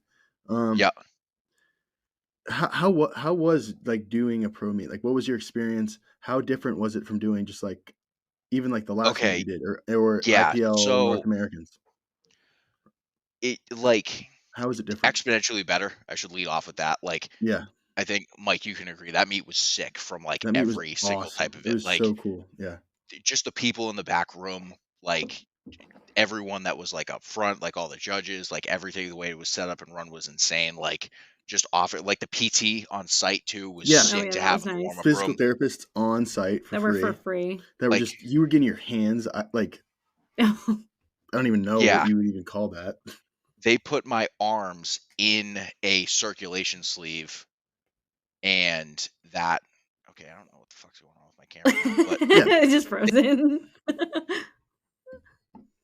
In a circulation sleeve, and that got the swelling out of my hands. Like that's huge. And I didn't know to do that or whatever. They were like, and that helped me like hang on to my deadlifts. Like having that type of shit was super. It was super sick. I will say like IPLs was kind of the same way where like the warm up room atmosphere was pretty cool. Like everyone just kind of shooting the shit. Yeah. And like kind of talking it, but like I thought that meet was going to be way more competitive than it was. Like I think I won my weight class by 200 pounds. Like that's that was you and Bobby. I thought it was going to have an actual battle, but like they asked me if I knew my squat opener was in fucking kilograms, not pounds. Yeah. And I was like, all right, something's wrong here. Yeah. But no, so it was like sick or whatever. And it's also like, it was kind of nice the way, because like I've never like opened a flight before or anything like that. Like I've never been like one of the first lifters going. So fun. And so I kind of lucked out how they set up where it was like flight A. I was like the one putting up some of the heaviest numbers. Yeah, that's awesome. In flight A.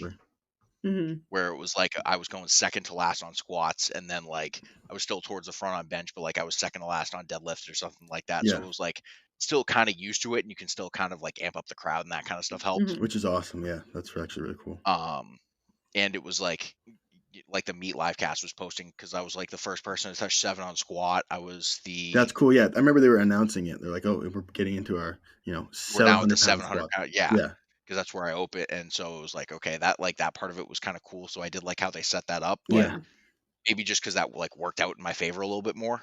For sure. And then you got to watch like after, which is sick. You got to watch the rest of the flights, which is sick. No, that made it like exponentially cooler. Mm-hmm. Yeah, so I'm like jealous of that because I didn't get to see the girls before me. Like I didn't get to see flights. Because honestly, I didn't get to see like much of your guys' flight because I was like I popped in the back room to like help with you guys, especially with like your thumb going on and shit like that. But like I got to see like I was just standing next to Dan Bell while all the women were going, and I was like, to anyone watching and listening at home, however big you think Dan Bell is, he's bigger than that. He's way bigger than that. He's huge. He is huge. If you have not met that man in person, whatever you were picturing, take that and multiply it by like 1.5. Like he's huge. He's gigantic. His chest is like 2 feet thick. You watch, like his back just like extends like this, and you're like, "What the fuck?" Oh my! And, like the whole thing, it's just like he's just built like a silverback. Like it's crazy. He's a monster. Yeah.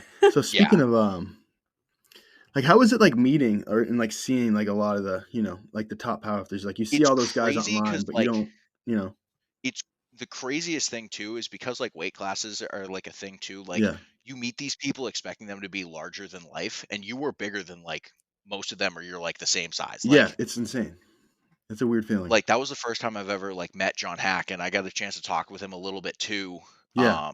And it's like, and I mean, weigh-ins was different because everyone was like a shell where they ended up being, but like you forget that he's 220 pounds when he floats around. Like I'm bigger than that. Yeah. Mm-hmm. And so it's like, oh shit. And then you watch him like lift and you're like, holy fuck. You're like, how is this guy that fucking strong? How do you put up like 2,300 pounds at 200? Yeah. How do you put up a 2,300 pound? And you watch it, you're like, Jesus Christ. But I mean, like, he's a dude solidly built. I think it's like, it's even more insane too to watch some of the people who lift in like, I think you and I are kind of the same way too, where our lifts are like super explosive. Yeah. Like they either move at what looks like an RP 6 or they are a failed lift. Yeah, that's my exact problem. Exactly. It's like my deadlifts like fly, and same with my squats. But if I grind or whatever, it's gonna be. It looks like dog shit. There's no like in between of that. Like you look at like both of our squat openers. That shit could have literally popped the bar off of our back. They were moving that fast. Yeah. And so it's like you watch some people do that with like even more weight than we had on. You're like, holy fuck. Mm-hmm. Yeah, it's insane. You'll see like some of those huge lifts like in the warm-up room. Yeah. Like I saw some crazy lifts in the warm-up room. I'm like, okay, this Craig Foster's 1014 squat was absolutely fucking crazy to watch. Yeah. That thing, like, not even in like the nice, like the new gen sleeves. Like he was wearing like, I'm pretty sure those were just old ass SBDs. I think they were. Yeah. He's just a crazy squatter. The fact that he did 2 back-to-back 1,000-pound squats too. I was just like, that's 1014, and then he went up to 1040, and he still hit it. They call him like, God damn. Yeah. Pretty freaking nuts. It's pretty unreal. Absolutely fucking nuts. Stuff like that. And you watch that in person, you're like, Jesus Christ, especially from a dude who's like, he's like 5'7". Yeah. Yeah. You're like, tall. I mean, I know he's a bigger guy, but like, you're like, holy fuck. Monster that mass. Oh my God. But yeah, no, like that was kind of cool to like meet some of the people and like be on the same platform as a lot of them. Be with them, like actually be one of those guys. Well, because you were deadlifting with John Hack in the warm-up room. Like you were warming up with him, right? Yeah, I was warming up with him, and then I was warming up with Philip Hendren. Yeah. On bench, and then John and Ed Blair for squats, and Luke Coleman. Yeah. Yep. Fucking crazy. Which is cool. Because like I think I warmed up with it was myself, like Dak Cordona. Yeah. And then that's Jared's coach, right? Yes. And then Travis Calloway. Yeah. It was like the three of us warming up together. You're like, oh shit, like I'm familiar with you guys or whatever. Yeah, you know who they are, and it's cool. Yeah, it's like, oh shit, kind of cool. Yeah. It's like that's the thing I noticed too. It's like you see people online, like these people that you really look up to or whatever, like the best of the best in the world. You see them online, and then you meet them in person, and they're actually all really nice people. You know? Yeah, they're actually everybody's super cool. Like, and kind of like a good thing for everyone like listening or whatever. When you meet some of these guys, like they're sick to talk to. They're cool. Yeah, they're just regular Dak people. Was a fucking really pro. Fucking like strong. I've met Pat Horvath a couple times now, and he's wicked cool. Like John's really chill. He's really cool. all those guys, and like I was getting IVs or whatever with like Hunter was next to me, like Hunter, Briani, Jamal was to my left, and then because we were in like that little L shape, and then Lily Riley was to my right, and they were all like wicked cool to talk to. Yeah, dude, you're all of a sudden you're getting an IV with like the top dogs in exactly, the sport, and you're like, and it's like 5 of you, and you're just like, holy crap, this is fucking sick. Yeah, you're just shooting the shit like a couple of bros hanging out. Yeah, it's like, all right, yeah, this is nice. Yeah, it's pretty cool. I love that part about it. Not to just like fangirl, and I mentioned this on a different podcast, but the fact that we had dinner with Denise Herber after, that was so sick. That was just so bizarre. Dude, you're making her laugh a lot, Dave. Well, you're cracking her and her family up. Nico literally just stole everybody's French fries, and then he was housing the French fries. He wasn't housing them. He was taking fucking forever to eat these goddamn things. Which, like, Denise's parents kind of explained. It was like, yeah, he's the slowest eater I've ever seen. Yeah. Like, and then he like mixed Tabasco and ketchup. Oh, yeah. Yep.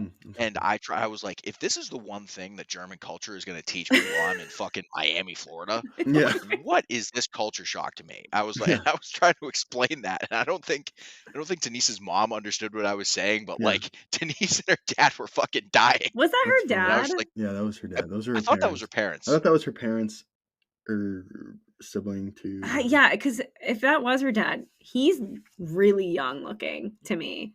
Like, yeah. I mean, anyway, but whoever it was. I have no idea how to judge how old people are though anymore. Yeah, I can't do it either. It's hard. Everyone looks, you could make a case that they're 20 or 40. So like, I just have no idea. Yeah. Yeah. Like I somehow look like 10 years older in the last year. In the last 10 months, I've aged exponentially.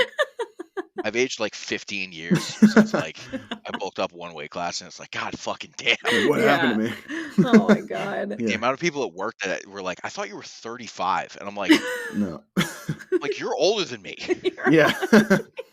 That's like, oh my fucking God. That is funny. Thistleweight.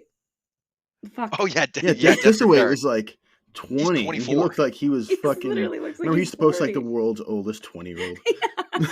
Or whatever. Yeah, he has the facial hair of a dude of like a colonial times fucking. For real. Sick, dude. Isn't he like 22 or 23 now? I don't think he's a junior anymore. I think he was he might be like 24 now. Yeah.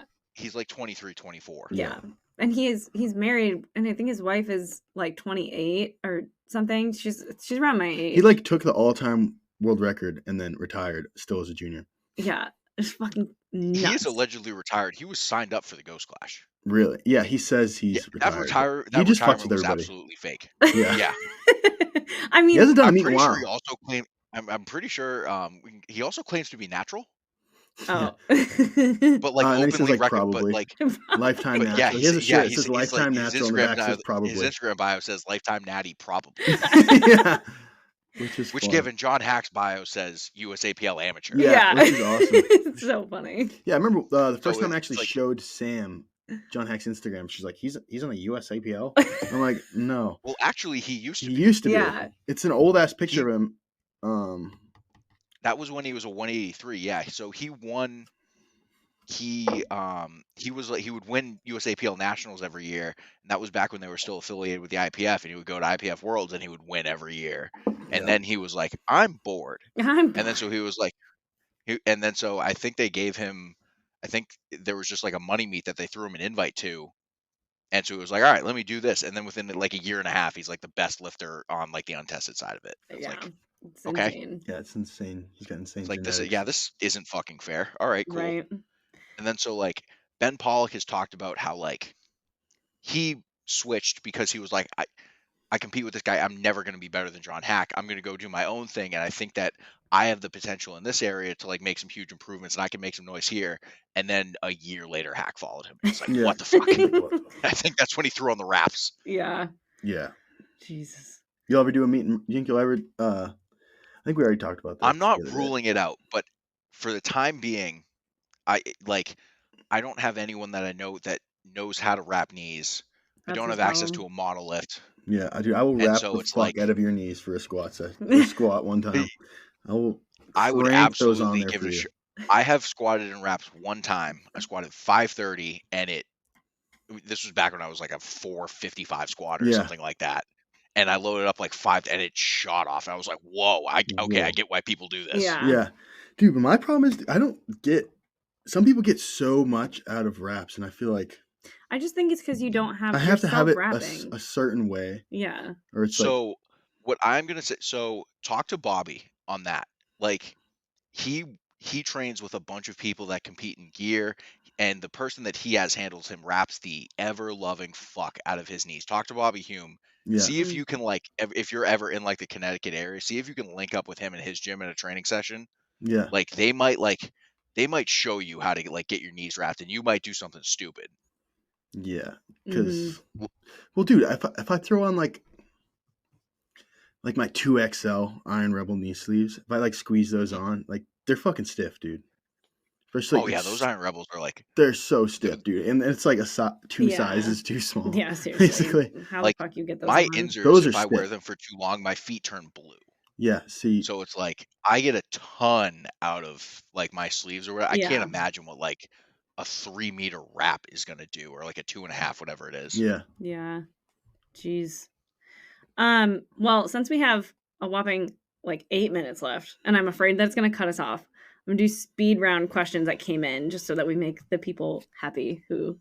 I'm terrified of what these are, but okay. Okay. We answered that first one, so I'm not gonna ask that. Whose arms are bigger, Mike or Dave? Mike, I think that's yours. Could be mine. There's no way of knowing. I believe that is Mike's. What's the weirdest thing you've ever been programmed?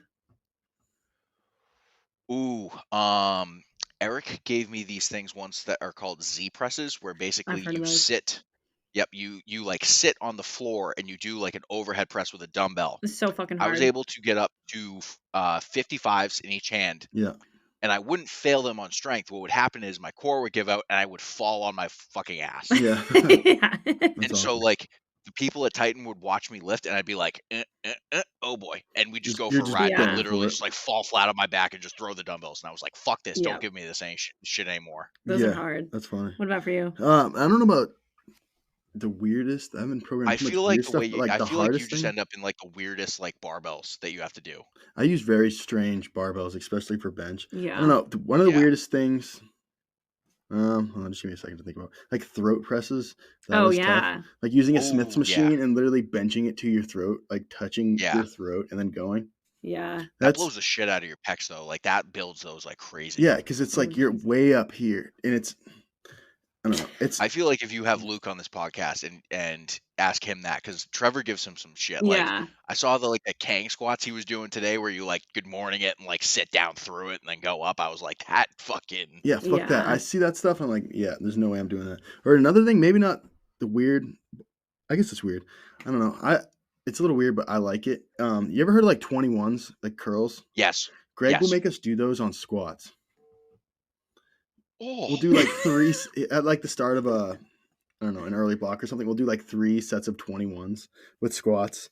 So like, you know what I mean? 7 bottom, 7 top, and I feel 7 like full. I feel like one of the things that he gets like right is like every once in a while you just need to have a session that is like so hard that makes you throw up. Yeah, he'll like try to mentally break you with his workouts. Jesus. Like that is. He will try to do that.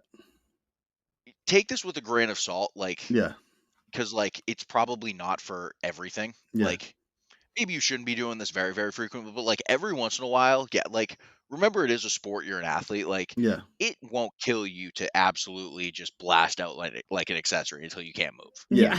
I actually like it. But I programmed for one person and I was just like, you know what? I'm just gonna see if I can just bodybuild this kid for I put all of his like accessories. I was just like, go to RPE 10 for like 4 weeks. Jeez. And I was just like, do these like all the lower, like, oh, you're on a cable or like you're doing like flies or whatever. I was like, literally just go RP like 9, 9.5, 10, like absolutely burn out with all of these. And he paired everything at the end of it once we like pulled all that fatigue. So I was like, maybe there is fucking something to that. Maybe actually you should just be training hard. Right. It's an idea. Push yourself. Just really pushing actually yourself. Give it a fucking shot. Yeah. Like that's like I feel like really good for like your mental toughness too. Like sessions like that. Yeah, it teaches I mean, you I to feel just like fucking grind. Well, like you and I both wrestled, and so like those sessions beat the fuck out of you. They so do. like occasionally, like you need a grit test. That's fair. Absolutely, yeah. All right, next question. Why the fuck is Risti so damn strong?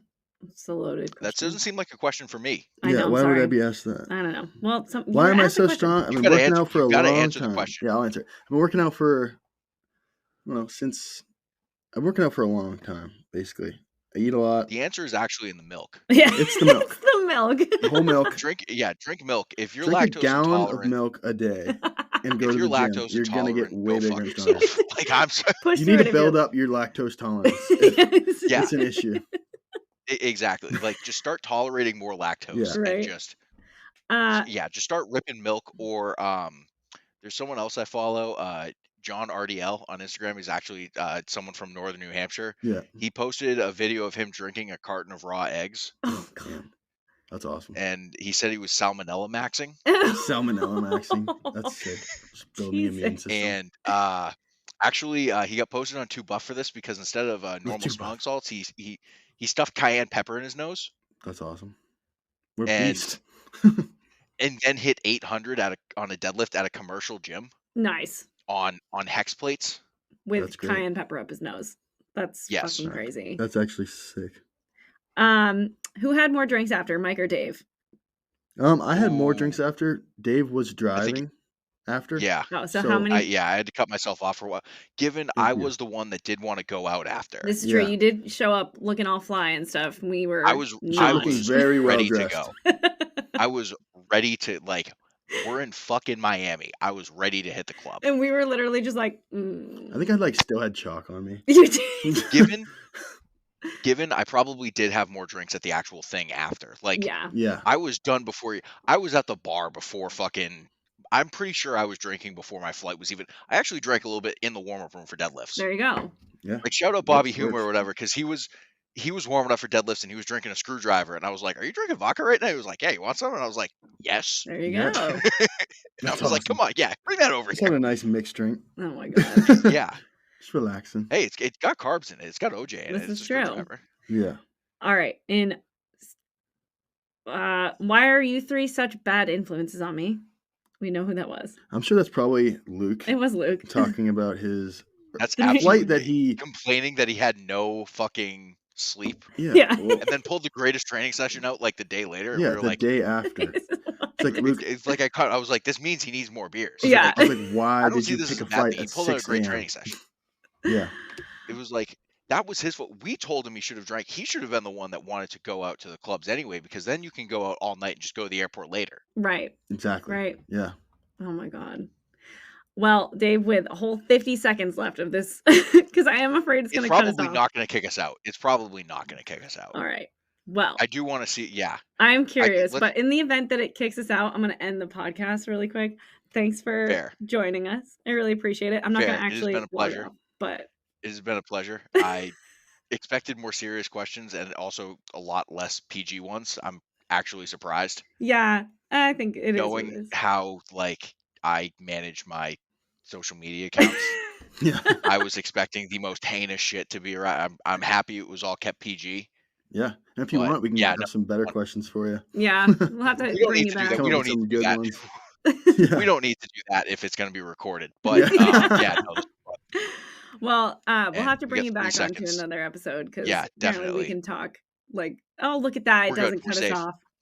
We're safe. I was about to say it's 9:05. So wait, why would you? Because it's set for 2 hours. I was like, we're not going to talk for 2 hours, and then we talk for 2 hours. Oh. Yeah. Yeah. Once I was about to say maybe next year when we all do the American Pro, we can have this exact same thing. Oh. Or if all 3 of us end up doing one of the USPA main meets. Yeah, that's true. Oh my god. Exact same thing. I think we can. Okay. We can all do this at a table together, and we can all be drinking at it. We can see how bad it gets. Yes, we could do that. I'm totally fine. I'm down with that. I am down with that. That's an idea. I would do that. I like that idea. I mean, especially if we show up for a USPA meet. Oh, USPA main meet. Yeah, I was about to say I will start drinking before bench. To be quite honest, for that. Yeah, for like a local that'll meet. be fun. Yeah. Okay, doing a local meet would be fun, but I don't. Do you think you'll do another, like after doing a pro meet? Do you want to even do? I think I want to like kind of alternate them. Yeah. Like obviously I don't really expect to like. It sucks I can't do the power surge. Yeah. But Oh, you can't do it? I thought you were doing that. I have a wedding that exact fucking Oh weekend. yeah, you said that. I forgot about that. So yeah. But like I think I want to do it where it's like if I do like one a year, if I compete like twice a year, Yeah. or like maybe 3 times, it's like I'll travel for one and then try and do one like close in the area. Makes sense. To where like I can go to like I'll do like the Ghost Clash, then I'll do like something in Maine or Mass or something like that where like I can compete with everyone I know and all that type of shit, like compete with my friends, let my family come, and then or like exactly like what you did for that main meet where it was like, oh I just competed, but let me just like, I know you were planning on making weight, but the dude in the sauna had bad vibes, so you just I don't quit. remember exactly the situation. It was something was going on. Oh, I think he was like doing weird breathing exercises next to me.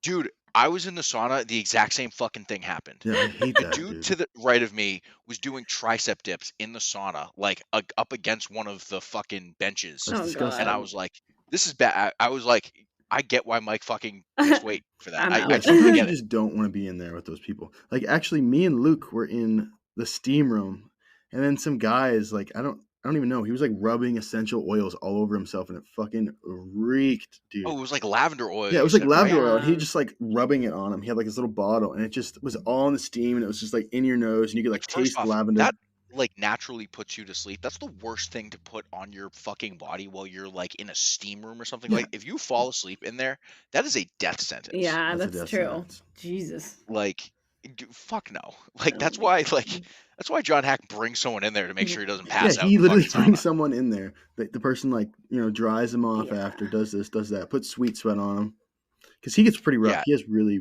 rough fucking weight cuts. I was about to say, yeah, he is tough. Once he hits the 2300 at 198, which has been his goal, I'm excited to see what happens when he fills out 242. Yeah. Yeah. Oh, I also forgot to ask you this, Mike. At the main meet, you were warming up for deadlifts. Yeah. I watched you, and this may be because you can't stand still for more than 5 seconds at a time, which, by the way, good job today. Yeah, my legs are moving all around. He's literally kicking so much. You looked over, and I looked over there, and I saw you in the warm-up room, and you just chewed off all your thumbnails. Do you just like not need them to pull hook? No. Because I need to keep them super long. No, I don't need them. I have like a Pablo Escobar thumbnail when I'm like in meat prep. Like that was the first thing I did after I got off the platform after deadlifts were done. Was I bit off both thumbnails because I was like, I'm so fucking sick of this. Fuck this. Yeah, no, I don't have a problem with that. Because like Sam, I know like I don't know if you like have nails usually, but like not you usually. Type. So like you know how you're used to your finger hitting the keyboard? Oh, it's the worst. I know what you're saying. Your fingernail hit the fucking keyboard. That was like the first time that ever happened to me. Yeah. And it was driving me fucking crazy. Yeah. It's awful. And so I was so happy to get that like off, but I watched you just fucking saw both of them off like in the warm-up room. Yeah, just like the nervous energy. God damn it. Them off. I was like, God fucking damn it. I was like, you're a mess. Like you thrown up before bench. You sawed off your fucking thumbnails for deadlift. Yeah, getting like, ready. Squatting, like I'm just shedding the extra weight. Yeah, I was spotting you for squats, and it was like, fucking. I'm getting told to put my arms behind my back. I'm like, what? By one of the side judges because he couldn't get his fat ass off the chair to look. Put your arms behind your back. It's like, how the fuck are you supposed to spot anybody with your arms behind your back? Like this? I'm like, so you don't want me to catch him with 3 times his fucking body weight? Like, what? That's fucking crazy. But, yeah, no. So you just don't need him. All right, fair. I don't think I need him. Was that the first time you used liquid chalk too? No, I've used it in the gym before. Okay. I usually just like take so much chalk and just like, I don't know. I usually use way too much just regular chalk. I don't know if you noticed that. I'm just like crushing it in my hand and just getting it everywhere. I mean, you don't have grip issues, but what works for what I know a lot of hook grippers do, and I do this too, is as you start like getting up to heavy, like at your last warm up, I do. You might experience this is just unstable internet. What you do is you can liquid chalk up like liquid chalk the shit out of everything, let it dry, and then pretend like it's not on your hand and chalk up like you normally would. Yeah. And your grip is like fucking iron. Yeah, that's actually awesome. That's good to know. That's what that's what Miles had me do. That's what Eric had me do because he's got an Olympic background, so he knows how to pull hook. Yeah. And so like that's what a lot of hook grippers do. Yeah, they'll do the liquid chalk. Well, I saw somebody, he used hand sanitizer to get like the oils and shit off his hands, and then he used liquid chalk, and then he used regular chalk. Huh. We have a special guest now. A fourth member of the podcast is joining. Oh yeah. He brought dog food. Hey. What's up? Oh my god. Is the elevator broken? So he had to walk 50 pounds of dog food up 6 flights of stairs. Oh, rough. That's that GPP training. Andrew just said GPP. Yeah, he's exactly what that is. Yeah. That's awesome. He wore his belt for it too. Oh my gosh. Well, Dave, all right. I do appreciate you staying on as long as you have. Yeah. It's been a blast talking to you, and we'll definitely have to have you back for sure. Because I mean, obviously we talk a lot. So. All right. Yeah, that was good. Deal. All right, later, guys. Hey, see you later, Dave. Bye. Have a good one. Thank you. Yeah, you too.